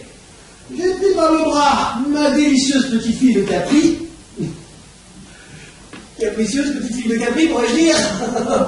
À toute rapide à travers la salle, une courbette par-ci, une courbette par-là, et comme on dit dans les romans, la belle vision a disparu. Il faut toujours de l'effet dans les dénouements, madame Linde. Et ça, il m'est impossible de le faire comprendre à Nora. Oh, qu'il fait chaud ici. Eh bien, je lui ai parlé. Et alors? Nora, il faut tout dire à ton mari. Je le savais. Du côté de Krogstad, tu n'as rien à craindre. Mais il faut que tu lui parles. Je ne parlerai pas. Alors la lettre parlera pour toi. Merci, Christine. Maintenant, je sais ce qu'il me reste à faire. Eh bien, madame, vous l'avez admiré? Oui, il me reste à vous souhaiter la bonne nuit. Oh, déjà. C'est à vous ce tricot. Ah oui, merci, j'allais l'oublier. Alors, comme ça, vous tricotez. Oh oui. Vous savez que vous devriez faire de la broderie. Ah bon, pourquoi ça? Eh bien, parce que c'est bien plus joli. Regardez, on tient la broderie de la main gauche, et puis on pousse l'aiguille, comme ça, de la main droite, en écrivant une longue courbe légère. Oui, c'est bien possible. En revanche, tricoter ce que ça peut être relevé, voyez plutôt les bras collés au corps, les aiguilles à tricoter qui montent et qui descendent. Enfin, quelque chose de chinois. Ah, c'était vraiment un fameux champagne qu'on nous a servi là. Bonne nuit, Nora. Et ne sois donc plus entêtée. Bien parlé, madame Linde. Bonne nuit, monsieur le directeur. Bonne nuit, bonne nuit. J'espère que vous retrouverez votre chemin. Mais ce n'est pas moi, n'est-ce pas? Bonne nuit, madame. Bonne nuit. Parfait. Nous l'avons mis à la porte. Elle est terriblement ennuyeuse, cette bonne femme-là. N'es-tu pas fatigué, Thorvald? Oh, non, pas du tout. Tu n'as pas sommeil non plus? Oh, non, voilà, bien au contraire. Je me sens même formidablement éveillé. Et toi? Tu as l'air d'être fatigué et avoir sommeil. Moi, je suis très fatiguée. Je vais dormir bientôt. Par conséquent, tu vois bien, j'avais raison de ne pas vouloir rester davantage. Oh, tu as toujours raison dans tout ce que tu fais, Thorvald. Tiens, la petite alouette qui parle comme un être humain. Mais as-tu remarqué comme Franck était gai ce soir? Ah bon, il était gai? Je n'ai pas eu l'occasion de lui parler. Je ne vois presque pas non plus, mais il y a longtemps que je ne l'ai vu d'aussi bonne humeur. Ah, c'est tout de même splendide d'être rentré chez soi, d'être tout seul avec toi. Oh, la ravissante, la délicieuse petite femme que tu es. Ne me regarde pas ainsi, Torvald. Comment? Je ne regarderai pas mon bien le plus cher? Ma splendeur à moi tout entière? Ne me parle pas ainsi. Il ne le faut pas ces tenues. J'ai encore la tarentelle dans le sang, ce que je vois. Et cela te rend encore plus séduisante. Nora, les invités commencent à partir.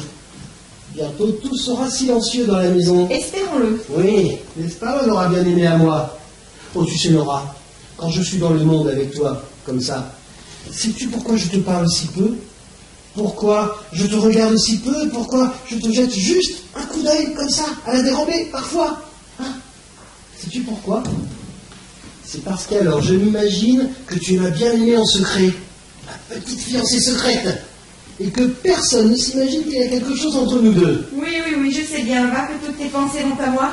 Et quand nous devons partir, et que je pose le châle sur tes jolies petites épaules pleines de jeunesse, sur cette merveilleuse courbure de ta nuque, alors je m'imagine que nous venons d'être unis l'un à l'autre, que je t'emmène chez moi pour la première fois, que je suis seul avec toi pour la première fois, absolument seul avec toi. Oh, oh, toi, jeune beauté, frémissante. Toute cette soirée, je n'ai cessé de te désirer. Quand je t'ai vu séduire et provoquer dans la tarentelle, mon sang bouillait, je n'y tenais plus. C'est pour ça que je t'ai enlevé si tôt. Attends, Torvald, il faut me laisser. Je ne veux pas de tout cela. Qu'est-ce que cela signifie? Tu te moques de moi, petite Nora. Tu ne veux pas? Mais est-ce que je ne suis pas ton mari? Tu as entendu? Oh, mais qu'est-ce que c'est? C'est moi. Puis-je entrer un instant? Mais qu'est-ce qu'il veut encore? Attends un peu. Eh bien, c'est gentil de ne pas être passé devant notre porte sans frapper. J'ai entendu ta voix et j'avais envie d'entrer. Ah, c'est cher lieu bien connu. Tout est si tiède et heureux chez nous. Enfin, il semblerait que tu ne te sois pas déplu là-haut non plus. Oh, je m'y suis extrêmement plu. Et pourquoi pas? Pourquoi ne pas s'offrir tout ce qu'il y a de bon en ce bas monde? Et, en tout cas, autant qu'on le peut et aussi longtemps qu'on le peut. Oh, le vin était excellent. Surtout le champagne. Ah oui, toi aussi tu as remarqué. C'est incroyable ce que j'ai pu en avaler. Torvald aussi en a bu beaucoup. Ah, vraiment. Oui, mais ça le rend toujours si amusant. Bon, et pourquoi ne pas s'offrir une joyeuse soirée après une journée bien remplie? Bien rempli. Hélas, je n'ose pas m'en vanter. Eh bien moi, je m'en vante, vois-tu. Dites-moi, docteur Rank, vous avez sûrement étudié un cas scientifique aujourd'hui. Oui, exactement. Tiens, la petite Nora qui parle de cas scientifique. Dois-je vous féliciter du résultat? Ah oui, ma foi, je l'ai prouvé. Donc c'était bien. Ah, le mieux possible, à la fois pour le médecin et pour le patient, la certitude. La certitude. La certitude absolue. Sinon, croyez-vous vraiment que je me serais offert une si joyeuse soirée? Vous avez eu raison, docteur Rank. C'est aussi mon avis. Pour peu que tu n'aies pas à en souffrir demain. Oh, on n'a rien pour rien en cette vie. Dites-moi, vous aimez certainement beaucoup les mascarades. Ah oui, surtout quand il y a pas mal de déguisements grotesques. Alors comment nous déguiserons-nous tous les deux à la prochaine mascarade? Petite folle, tu penses déjà à la prochaine. Nous deux. Laissez-moi vous le dire, vous serez l'enfant porte-bonheur. Ouais, bon, va t'en retrouver le costume. Bah, laisse ta femme apparaître telle qu'elle est, telle que nous la voyons chaque jour. Ah, vraiment, c'est parfaitement dit. Mais toi, sais-tu comment tu sauras? Oh, mon cher ami, je suis parfaitement fixé là-dessus. Eh bien, dis-le. À la prochaine mascarade, je serai l'homme invisible. Tiens, on voilà une idée farfelue. Il y a là un grand chapeau noir. Tu n'as jamais entendu parler du chapeau qui rend invisible? On se le met sur la tête, et hop, plus personne ne vous voit. Je vois. Et merde, donne-moi un cigare, un de thé à la noire. Ah, avec le plus grand plaisir.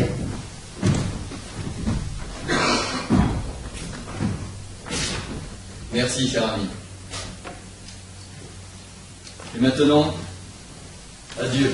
Adieu, cher ami. Adieu. Dormez bien, docteur Rank.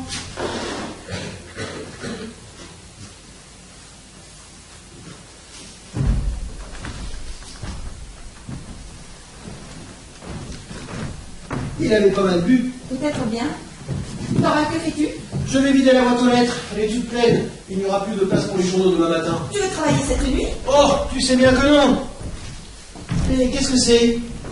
Quelqu'un a touché à la serrure. Ah, la serrure. Oui, ça alors, je n'aurais jamais cru. Pourtant que les bonnes Il n'est pas de la cheveux cassée. Nora, mais c'est à toi. Ce sont peut-être les enfants. Oh, tu devrais vraiment leur ôter cette habitude, hein. Attends. Eh ben, je l'ai ouverte tout de même. Comme il y en a. Regarde. Vois comme il y en a. Mais qu'est-ce que c'est que ça? 2 cartes de visite de Rank. Docteur Rank. Rank, docteur en médecine. Elles étaient sur le dessus. Je l'avais glissé en sortant. Est-ce qu'il y a quelque chose d'écrit? Il y a juste une croix noire juste au-dessus du nom. C'est tout de même une plaisanterie désagréable. C'est comme s'il lui faisait part de son propre décès. Mais c'est bien le cas. Comment? Que sais-tu? A-t-il dit quelque chose? Si ces cartes sont là, c'est qu'il a pris congé de nous. Il va s'enfermer et mourir. Oh mon pauvre ami. Je savais que je ne le garderais pas longtemps, mais si tôt que cela. Et puis, on va se cacher comme une bête blessée. Quand cela doit avoir lieu, le mieux est que ça se passe sans parole, pas vrai, Torvald? Il faisait pour ainsi dire partie de la famille. Avec sa souffrance et son humeur solitaire, il faisait pour ainsi dire un arrière-plan d'ombre à notre bonheur ensoleillé. Enfin, c'est peut-être mieux ainsi. Pour lui en tout cas. Et peut-être pour nous aussi, Nora. Maintenant, nous voici tous les deux voués l'un à l'autre. Oh, ma Nora, il me semble que je ne te serrerai jamais assez fort. Tu sais, Nora, souvent je te voudrais menacer d'un danger. Un danger tel que je puisse risquer mon sang, ma vie, ma peau, tout pour toi. Maintenant, lis tes lettres, Torvald. Oh non, pas ce soir. Ce soir, je veux rester avec toi, ma femme bien-aimée. Avec la pensée de la mort de ton ami. Tu as raison. Cela nous a secoués tous les deux. La mort s'est glissée entre nous. La pensée de la mort et de la dissolution. Il faut que nous cherchions à nous en délivrer. Jusque-là, nous allons nous retirer chacun chez soi. Bonne nuit, Torvald, bonne nuit. Bonne nuit, mon petit oiseau chanteur. Dors bien, Nora. Je vais lire ces lettres.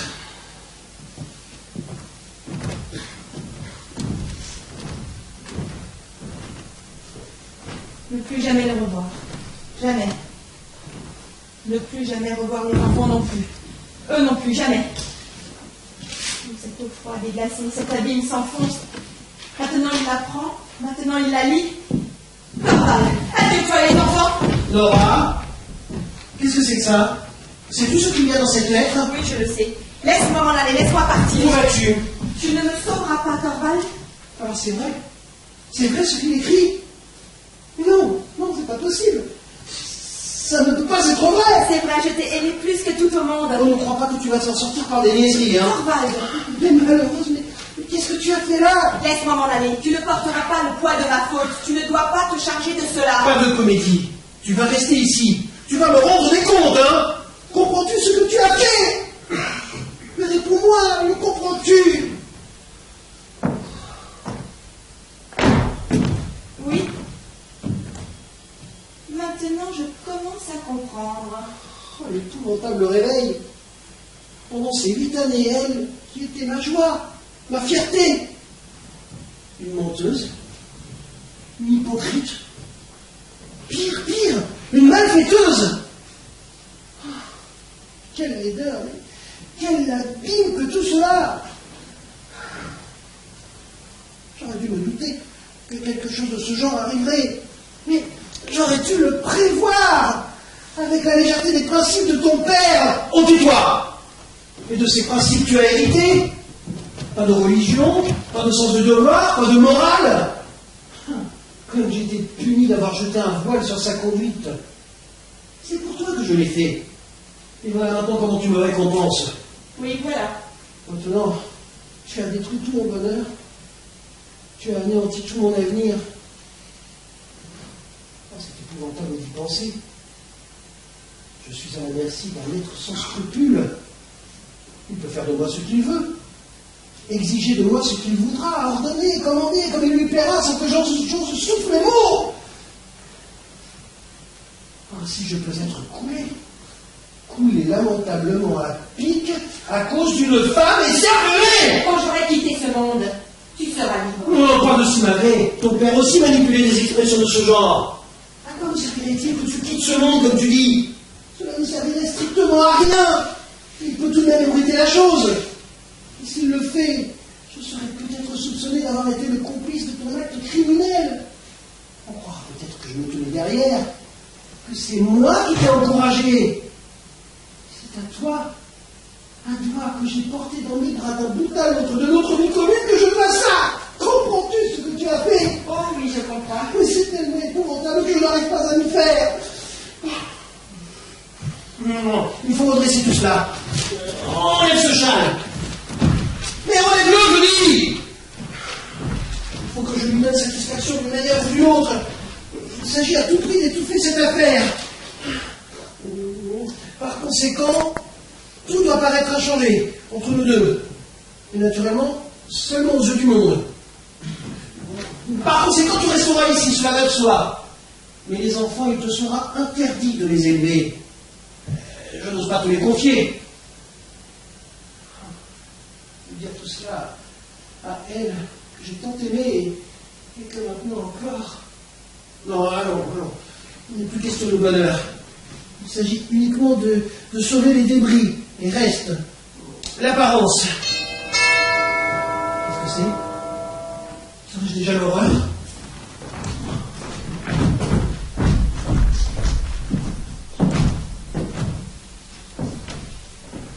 Oui.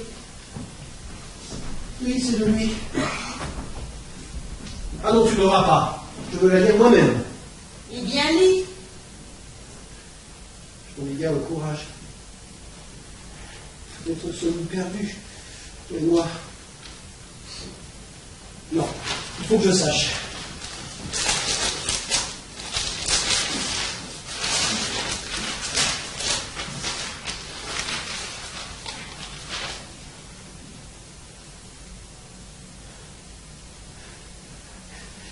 Nora?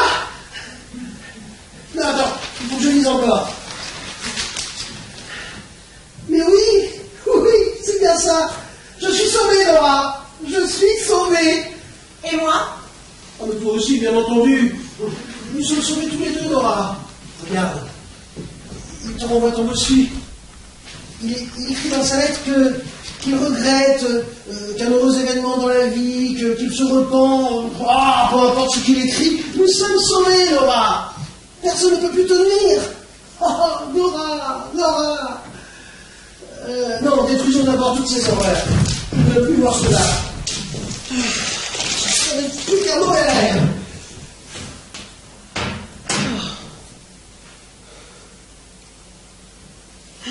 Voilà. Cela n'existe plus. Il écrivait dans sa lettre que depuis la veille de Noël, tu... Oh, Nora, ça a dû être 3 jours effroyables pour toi. J'ai livré un rude combat pendant ces 3 jours. Et tu t'es désespéré en ne voyant pas d'autre issue que... Oh non, nous allons nous réjouir, Nora. Nous allons nous réjouir et répéter sans cesse, c'est fini. Nora, tu ne sembles pas comprendre, c'est fini. Qu'est-ce qu'il y a? Se faire compasser? Oh, je comprends, Nora. Tu ne sembles pas croire que je t'ai pardonné. Mais je t'ai pardonné, Nora. Je te jure que je t'ai tout pardonné. Je sais bien que ce que tu as fait, tu l'as fait par amour pour moi. C'est vrai. Tu m'as aimé comme une femme doit aimer son mari. C'est seulement le choix des moyens qui t'a échappé. Mais crois-tu que tu me sois moins cher parce que tu ne sais pas te conduire toute seule? Non. Repose-toi sur moi, Nora. Je te conseillerai. Je te guiderai. Je ne serais pas un homme si tes faiblesses féminines ne te rendaient d'autant plus séduisante. Oh, Nora, ne tiens pas compte des dures paroles que je t'ai dites tout à l'heure dans mon premier désarroi, quand il me semblait que tout allait s'effondrer sous moi. Je t'ai pardonné, Nora. Je te jure que je t'ai tout pardonné. Je te remercie de ton pardon. Et où vas-tu? Que veux-tu faire dans la chambre? Enlever mon costume de mascarade. Oui, c'est ça. Qu'est-ce qu'il faut pour retrouver le calme? pour rassembler tes esprits et reprendre ton équilibre. Mon petit oiseau chanteur effarouché. Repose-toi, Nora. Aie confiance. J'ai de larges ailes pour te protéger. Ah. Comme notre foyer est tiède et charmant. Nora, ici tu es à l'abri. Je vais te garder comme une colombe pourchassée que je suis parvenu à tirer intacte des serres du vautour. Je saurai apaiser ton pauvre cœur qui bat. Cela se fera peu à peu, Nora, crois-moi. Demain, tout cela t'apparaîtra sous un autre jour. Bientôt tout sera comme avant. Je n'aurai plus besoin de te redire que je t'ai pardonné. Tu le sentiras bien toi-même. Comment as-tu pu penser que j'ai pu vouloir te rejeter, ou même te faire de reproches? Oh, oh, Nora, tu ne sais pas vraiment ce qu'est un cœur d'homme. C'est pour un homme une telle douceur, une si grande satisfaction que d'avoir pardonné à sa femme un cœur entier, de lui avoir pardonné un cœur pur, sincère. Ainsi, elle lui appartient doublement en quelque sorte. Il l'a pour ainsi dire remise au monde. Elle est devenue, d'une certaine façon, à la fois son épouse et son enfant. C'est ce que tu seras désormais, petit être farouche et désemparé. Ne t'inquiète de rien, Nora. Sois seulement franche envers moi, et moi je serai à la fois ta volonté et ta conscience. Et qu'est-ce qu'il y a? Tu ne te couches pas, tu t'es rhabillé. Oui, Thorvald, je me suis rhabillée. Mais Nora, pourquoi maintenant? Si tard? Cette nuit, je ne dormirai pas. Enfin, Nora, j'ai dit. Il n'est pas si tard encore. Assieds-toi. Nous avons beaucoup de choses à nous dire, toi et moi. Qu'est-ce qu'il y a, Nora? C'est un coup passé. Ce sera bon. Assieds-toi. J'ai beaucoup de choses à te dire. Tu m'inquiètes, Nora, et je ne te comprends pas. Précisément, tu ne me comprends pas, et moi non plus, je ne t'ai jamais compris avant ce soir. Mais Non, ne m'interromps pas. J'ai beaucoup de choses à te dire. Nous avons des comptes à régler, Thorvald. Qu'est-ce que ça veut dire? Est-ce qu'il n'y a pas une chose qui te frappe, assis comme nous le sommes ici, l'un en face de l'autre? Où veux-tu en venir? Il y a maintenant 8 ans que nous sommes mariés. C'est la première fois que toi et moi, nous deux, nous parlons sérieusement ensemble. Sérieusement, oui, mais qu'est-ce que ça veut dire? Pendant 8 longues années et même davantage, depuis le premier jour où nous avons fait connaissance, nous n'avons jamais échangé un propos sérieux sur un sujet sérieux. Mais Nora, aurais-je donc dû constamment t'initier à des soucis que tu n'aurais tout de même pas pu m'aider à porter? Je ne te parle pas de soucis. Je te dis que nous ne nous sommes jamais trouvés sérieusement ensemble pour chercher à aller au fond de quoi que ce soit. Mais Nora, est-ce que ça aurait été une occupation pour toi? Nous y voilà. Tu ne m'as jamais comprise. On m'a fait grand tort, Thorvald. D'abord papa, puis toi. Quoi? Nous deux? Nous deux qui t'avons le plus aimé? Vous ne m'avez jamais aidé. Il vous a paru agréable d'être en adoration devant moi, voilà tout. Qu'est-ce que c'est que ces propos? Eh oui, Thorvald, c'est ainsi. Quand j'étais chez papa, il me faisait part de toutes ses opinions et donc je les partageais. Et si j'en avais d'autres, je les cachais parce que ça ne lui aurait pas plu. Il m'appelait sa petite poupée et il jouait avec moi comme une poupée, comme moi je jouais avec mes poupées. Et puis je suis venue dans ta maison. Quelle curieuse expression pour parler de notre mariage. Je veux dire que je suis passée des mains de papa dans les tiennes. Oh, tu as tout arrangé à ton goût et donc j'ai eu le même goût que toi. En tout cas, j'ai fait semblant. Je ne sais pas au juste. Je crois que c'était l'un et l'autre, tantôt l'un, tantôt l'autre. Quand je considère cela aujourd'hui, il me semble que j'ai vécu ici comme un pauvre être, au jour le jour uniquement. J'ai vécu les pirouettes que je faisais pour toi, Thorvald. Mais c'est bien ce que tu voulais, n'est-ce pas? Papa et toi, vous avez commis un gros péché contre moi. Si je suis une bonne à rien, c'est vous qui en êtes coupable. Mais tu es absurde et ingrate, Nora. N'es-tu pas heureuse ici? Non, je ne l'ai jamais été. Je l'ai cru, mais je ne l'ai jamais été. Tu n'as jamais été heureuse. Non, j'ai été joyeuse, voilà tout. Oh, tu as toujours été si bon pour moi. Mais notre foyer n'a jamais été rien d'autre qu'une salle de récréation. Ici, j'ai été ton épouse poupée, tout comme à la maison, j'étais l'enfant poupée de papa, et mes enfants, à leur tour, sont mes poupées. Je trouvais divertissant que tu te mettes à jouer avec moi, tout comme ils trouvent divertissant que je me mette à jouer avec eux. Voilà ce qu'a été notre mariage, Thorvald. Il y a quelque chose de vrai dans tout ce que tu dis, tout exagéré et outré que ce soit. Mais désormais, cela changera. Le temps de la récréation est terminé, voici le temps de l'éducation. L'éducation de qui? La mienne ou celle des enfants? Mais l'une et l'autre, Nora, bien aimée. Et moi, comment suis-je préparée à aider les enfants? Mais Nora! Ne l'as-tu pas dit toi-même très justement il y a un moment? Cette mission, tu n'oses me la confier. Mais c'était dans un instant d'irritation. Faut-il que tu m'en tiennes compte maintenant? Si, c'est fort bien dit de ta part. C'est une tâche au-dessus de mes forces. Il y en a une autre qu'il faut accomplir d'abord.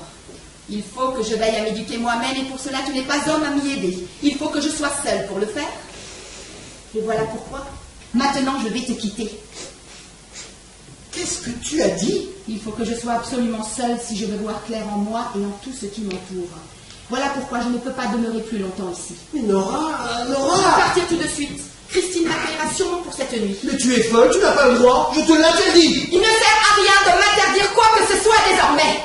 J'emporte ce qui m'appartient et de toi je ne veux rien, ni maintenant, ni plus tard. Mais quelle aberration que tout cela! Demain j'irai chez moi dans mon ancienne maison. C'est là qu'il me fera le plus facile de trouver la vie. Le pauvre aveugle sans expérience! Il faut que je veille à acquérir de l'expérience, Corval. Et abandonner ton mari, ton foyer, tes enfants! Et as-tu pensé à ce que les gens vont dire? De cela je ne m'occupe absolument pas. Je sais seulement que pour moi c'est indispensable. Mais c'est révoltant! Peux-tu ainsi trahir tes devoirs les plus sacrés? Et que tiens-tu donc pour mes devoirs les plus sacrés? Ai-je vraiment besoin de te le dire? N'as-tu pas des devoirs envers ton mari et tes enfants? J'ai d'autres devoirs tout aussi sacrés. Mais non, tu n'en as pas! Et quels seraient ces devoirs? Mes devoirs envers moi-même. Mais tu es d'abord et avant tout épouse et mère! Cela, je ne le crois plus. Je crois que je suis d'abord et avant tout un être humain, au même titre que toi, ou en tout cas que je dois essayer de le devenir. Je sais bien que la plupart te donneront raison, Corval, et qu'on trouve des choses de ce genre dans les livres. Mais je ne peux plus me contenter de ce qu'il y a dans les livres et de ce que les gens disent. Il faut que je réfléchisse moi-même à ces choses et tâche de voir clair en elles. Comment, tu ne verrais pas clair ici, dans ton propre foyer? Et pour des questions de ce genre, n'as-tu pas un guide infaillible? N'as-tu pas la religion? La religion. La religion. Le fait est que je ne sais pas au juste ce qu'est la religion. Qu'est-ce que tu dis? Non, je ne sais pas ce que le pasteur Anzel disait quand j'ai fait ma confirmation. Il faisait valoir que la religion était ceci et cela. Quand j'aurai quitté tout ça ici et que je serai seule, j'examinerai cette question comme les autres et je verrai si ce que le pasteur Anzel disait est exact, ou en tout cas si c'est exact pour moi. Mais entendre ça dans la bouche d'une jeune femme, c'est tout de même inouï. Mais si la religion ne peut pas te guider dans le droit chemin, laisse-moi au moins sonder ta conscience. Car tu as tout de même un sens moral. Ou bien réponds-moi, tu n'en as pas peut-être. Vois-tu, Corval, ce n'est pas facile de répondre. En fait, je ne sais pas, tout simplement. Mais je sais que sur ces choses-là, j'ai une toute autre opinion que toi. Et que les lois soient justes, je n'arrive pas à me mettre cela dans la tête. Ainsi, une fille n'aurait pas le droit d'épargner son vieux père mourant, et une femme de sauver la vie de son mari. Je n'y crois pas. Tu parles et tu penses comme une enfant. Tu ne comprends rien à la société dans laquelle tu vis. Non, je n'y comprends rien. Mais je vais m'y mettre à présent. Il faut que j'arrive à décider qui a raison, de la société ou de moi. Mais tu es malade, Nora, tu as la fièvre. Pour un peu, je croirais que tu as perdu la raison. Je ne me suis jamais sentie aussi sûre de moi et lucide que cette nuit. Et c'est dans cette lucidité et cette assurance que tu abandonnes ton mari et tes enfants. Oui, exactement. Alors, il n'y a plus qu'une explication à cela. Laquelle? Ah, tu ne m'aimes plus. Oui, c'est exactement cela. Nora, et tu oses le dire? Oh, ça me fait si mal parce que tu as toujours été si bon pour moi. Mais je n'y peux rien. Je ne t'aime plus. Et ça aussi, c'est une conviction lucide et assurée. Oui, parfaitement lucide et assurée. Voilà pourquoi je ne peux pas demeurer plus longtemps ici. Et puis-je savoir comment j'ai perdu ton amour? Oui, certainement. C'est ce soir, quand le miracle n'est pas venu. J'ai vu alors que tu n'étais pas l'homme que j'avais imaginé. Mais parle plus précisément, Nora, je ne te comprends pas. J'ai attendu patiemment 8 ans durant. Mon Dieu, je sais bien que le miracle n'arrive pas ainsi chaque jour. Et ensuite, cette menace a éclaté au-dessus de ma tête. Alors j'ai pensé avec une certitude absolue, maintenant le miracle va venir. Et pendant que la lettre de Krogstad était là dans la boîte, il ne m'est pas venu à l'idée un seul instant que tu pourrais te plier aux conditions de cet homme. J'étais tellement certaine que tu lui dirais « Faites connaître cette affaire au monde entier !» Et quand cela aurait eu lieu... Oui, et alors, quand j'aurais conduit ma propre femme à la honte et au scandale? Quand cela aurait eu lieu, je pensais, mais avec une certitude absolue, que tu t'avancerais, te chargerais de tout et dirais « C'est moi le coupable !» Mais Nora! Tu veux dire que je n'aurais jamais accepté un tel sacrifice? Mais non, évidemment. Et qu'auraient valu mes assurances auprès des tiennes? Voilà le miracle que j'attendais dans la crainte. Et c'est pour empêcher cela que je voulais mettre fin à mes jours. Mais j'aurais travaillé avec joie, nuit et jour pour toi, Nora. J'aurais tout supporté pour l'amour de toi, honte, privation. Mais il n'existe personne qui sacrifie son honneur pour l'être qu'il aime.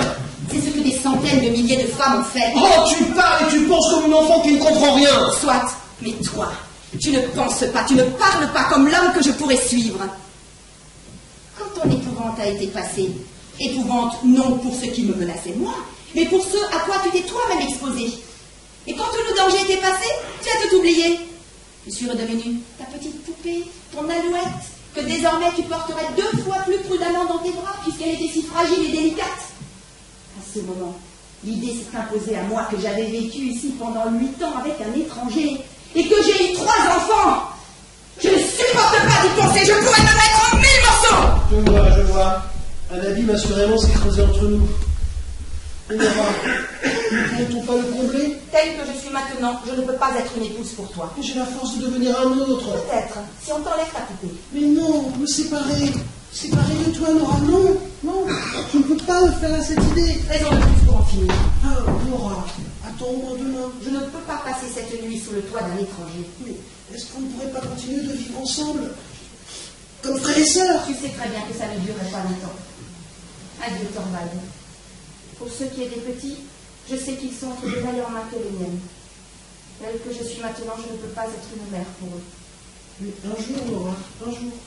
Comment pourrais-je savoir? Je ne sais même pas ce que je deviendrai. Mais tu es ma femme telle que tu es et telle que tu deviendras. Écoute, Thorvald, quand une femme quitte le foyer conjugal tel que je le fais maintenant, j'ai entendu dire que selon la loi, le mari est relevé de toutes ses obligations envers elle. En tout cas, moi, je t'en tiens quitte. Tu ne dois te sentir lié en rien. Comme moi, il doit y avoir liberté entière de part et d'autre. Tiens, je te rends ton alliance. Rends-moi la mienne. Cela aussi. Cela aussi.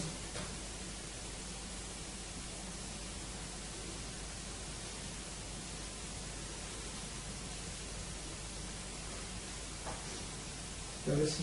Merci. Ainsi donc, tout est fini. Je te donne les clés. Pour ce qui est des questions de la maison, les bonnes se t'occuperont de tout mieux que moi. Demain, quand j'aurai quitté tout ça, Christine viendra ici, on va aller les affaires qui m'appartiennent. Je vous les ferai expédier. Fini. Fini. Nora, tu ne penseras plus jamais à moi. Je penserai sûrement souvent à toi, aux enfants et à la maison, Thorvald. Puis-je t'écrire, Nora? Non, jamais, je te le défends. Quand je pourrais tout de même t'envoyer. Rien. T'aider si tu en avais besoin. Non, dis-je, je n'accepte rien des étrangers. Nora, ne serais-je plus jamais qu'un étranger pour toi? Alors, il faudrait que le miracle suprême se produise. Mais nomme-le-moi ce miracle suprême. Alors, il faudrait que toi et moi, nous nous transformions de telle sorte que... Ah, Thorvald, je ne crois plus à aucun miracle. Mais moi, je veux y croire. Nomme-le. Nous transformer de telle sorte que notre vie commune devienne un vrai mariage. Adieu, Thorvald. Nora! Nora!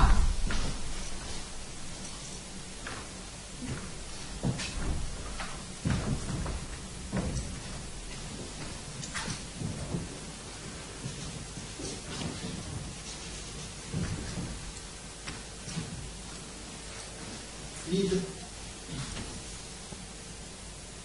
Elle est partie.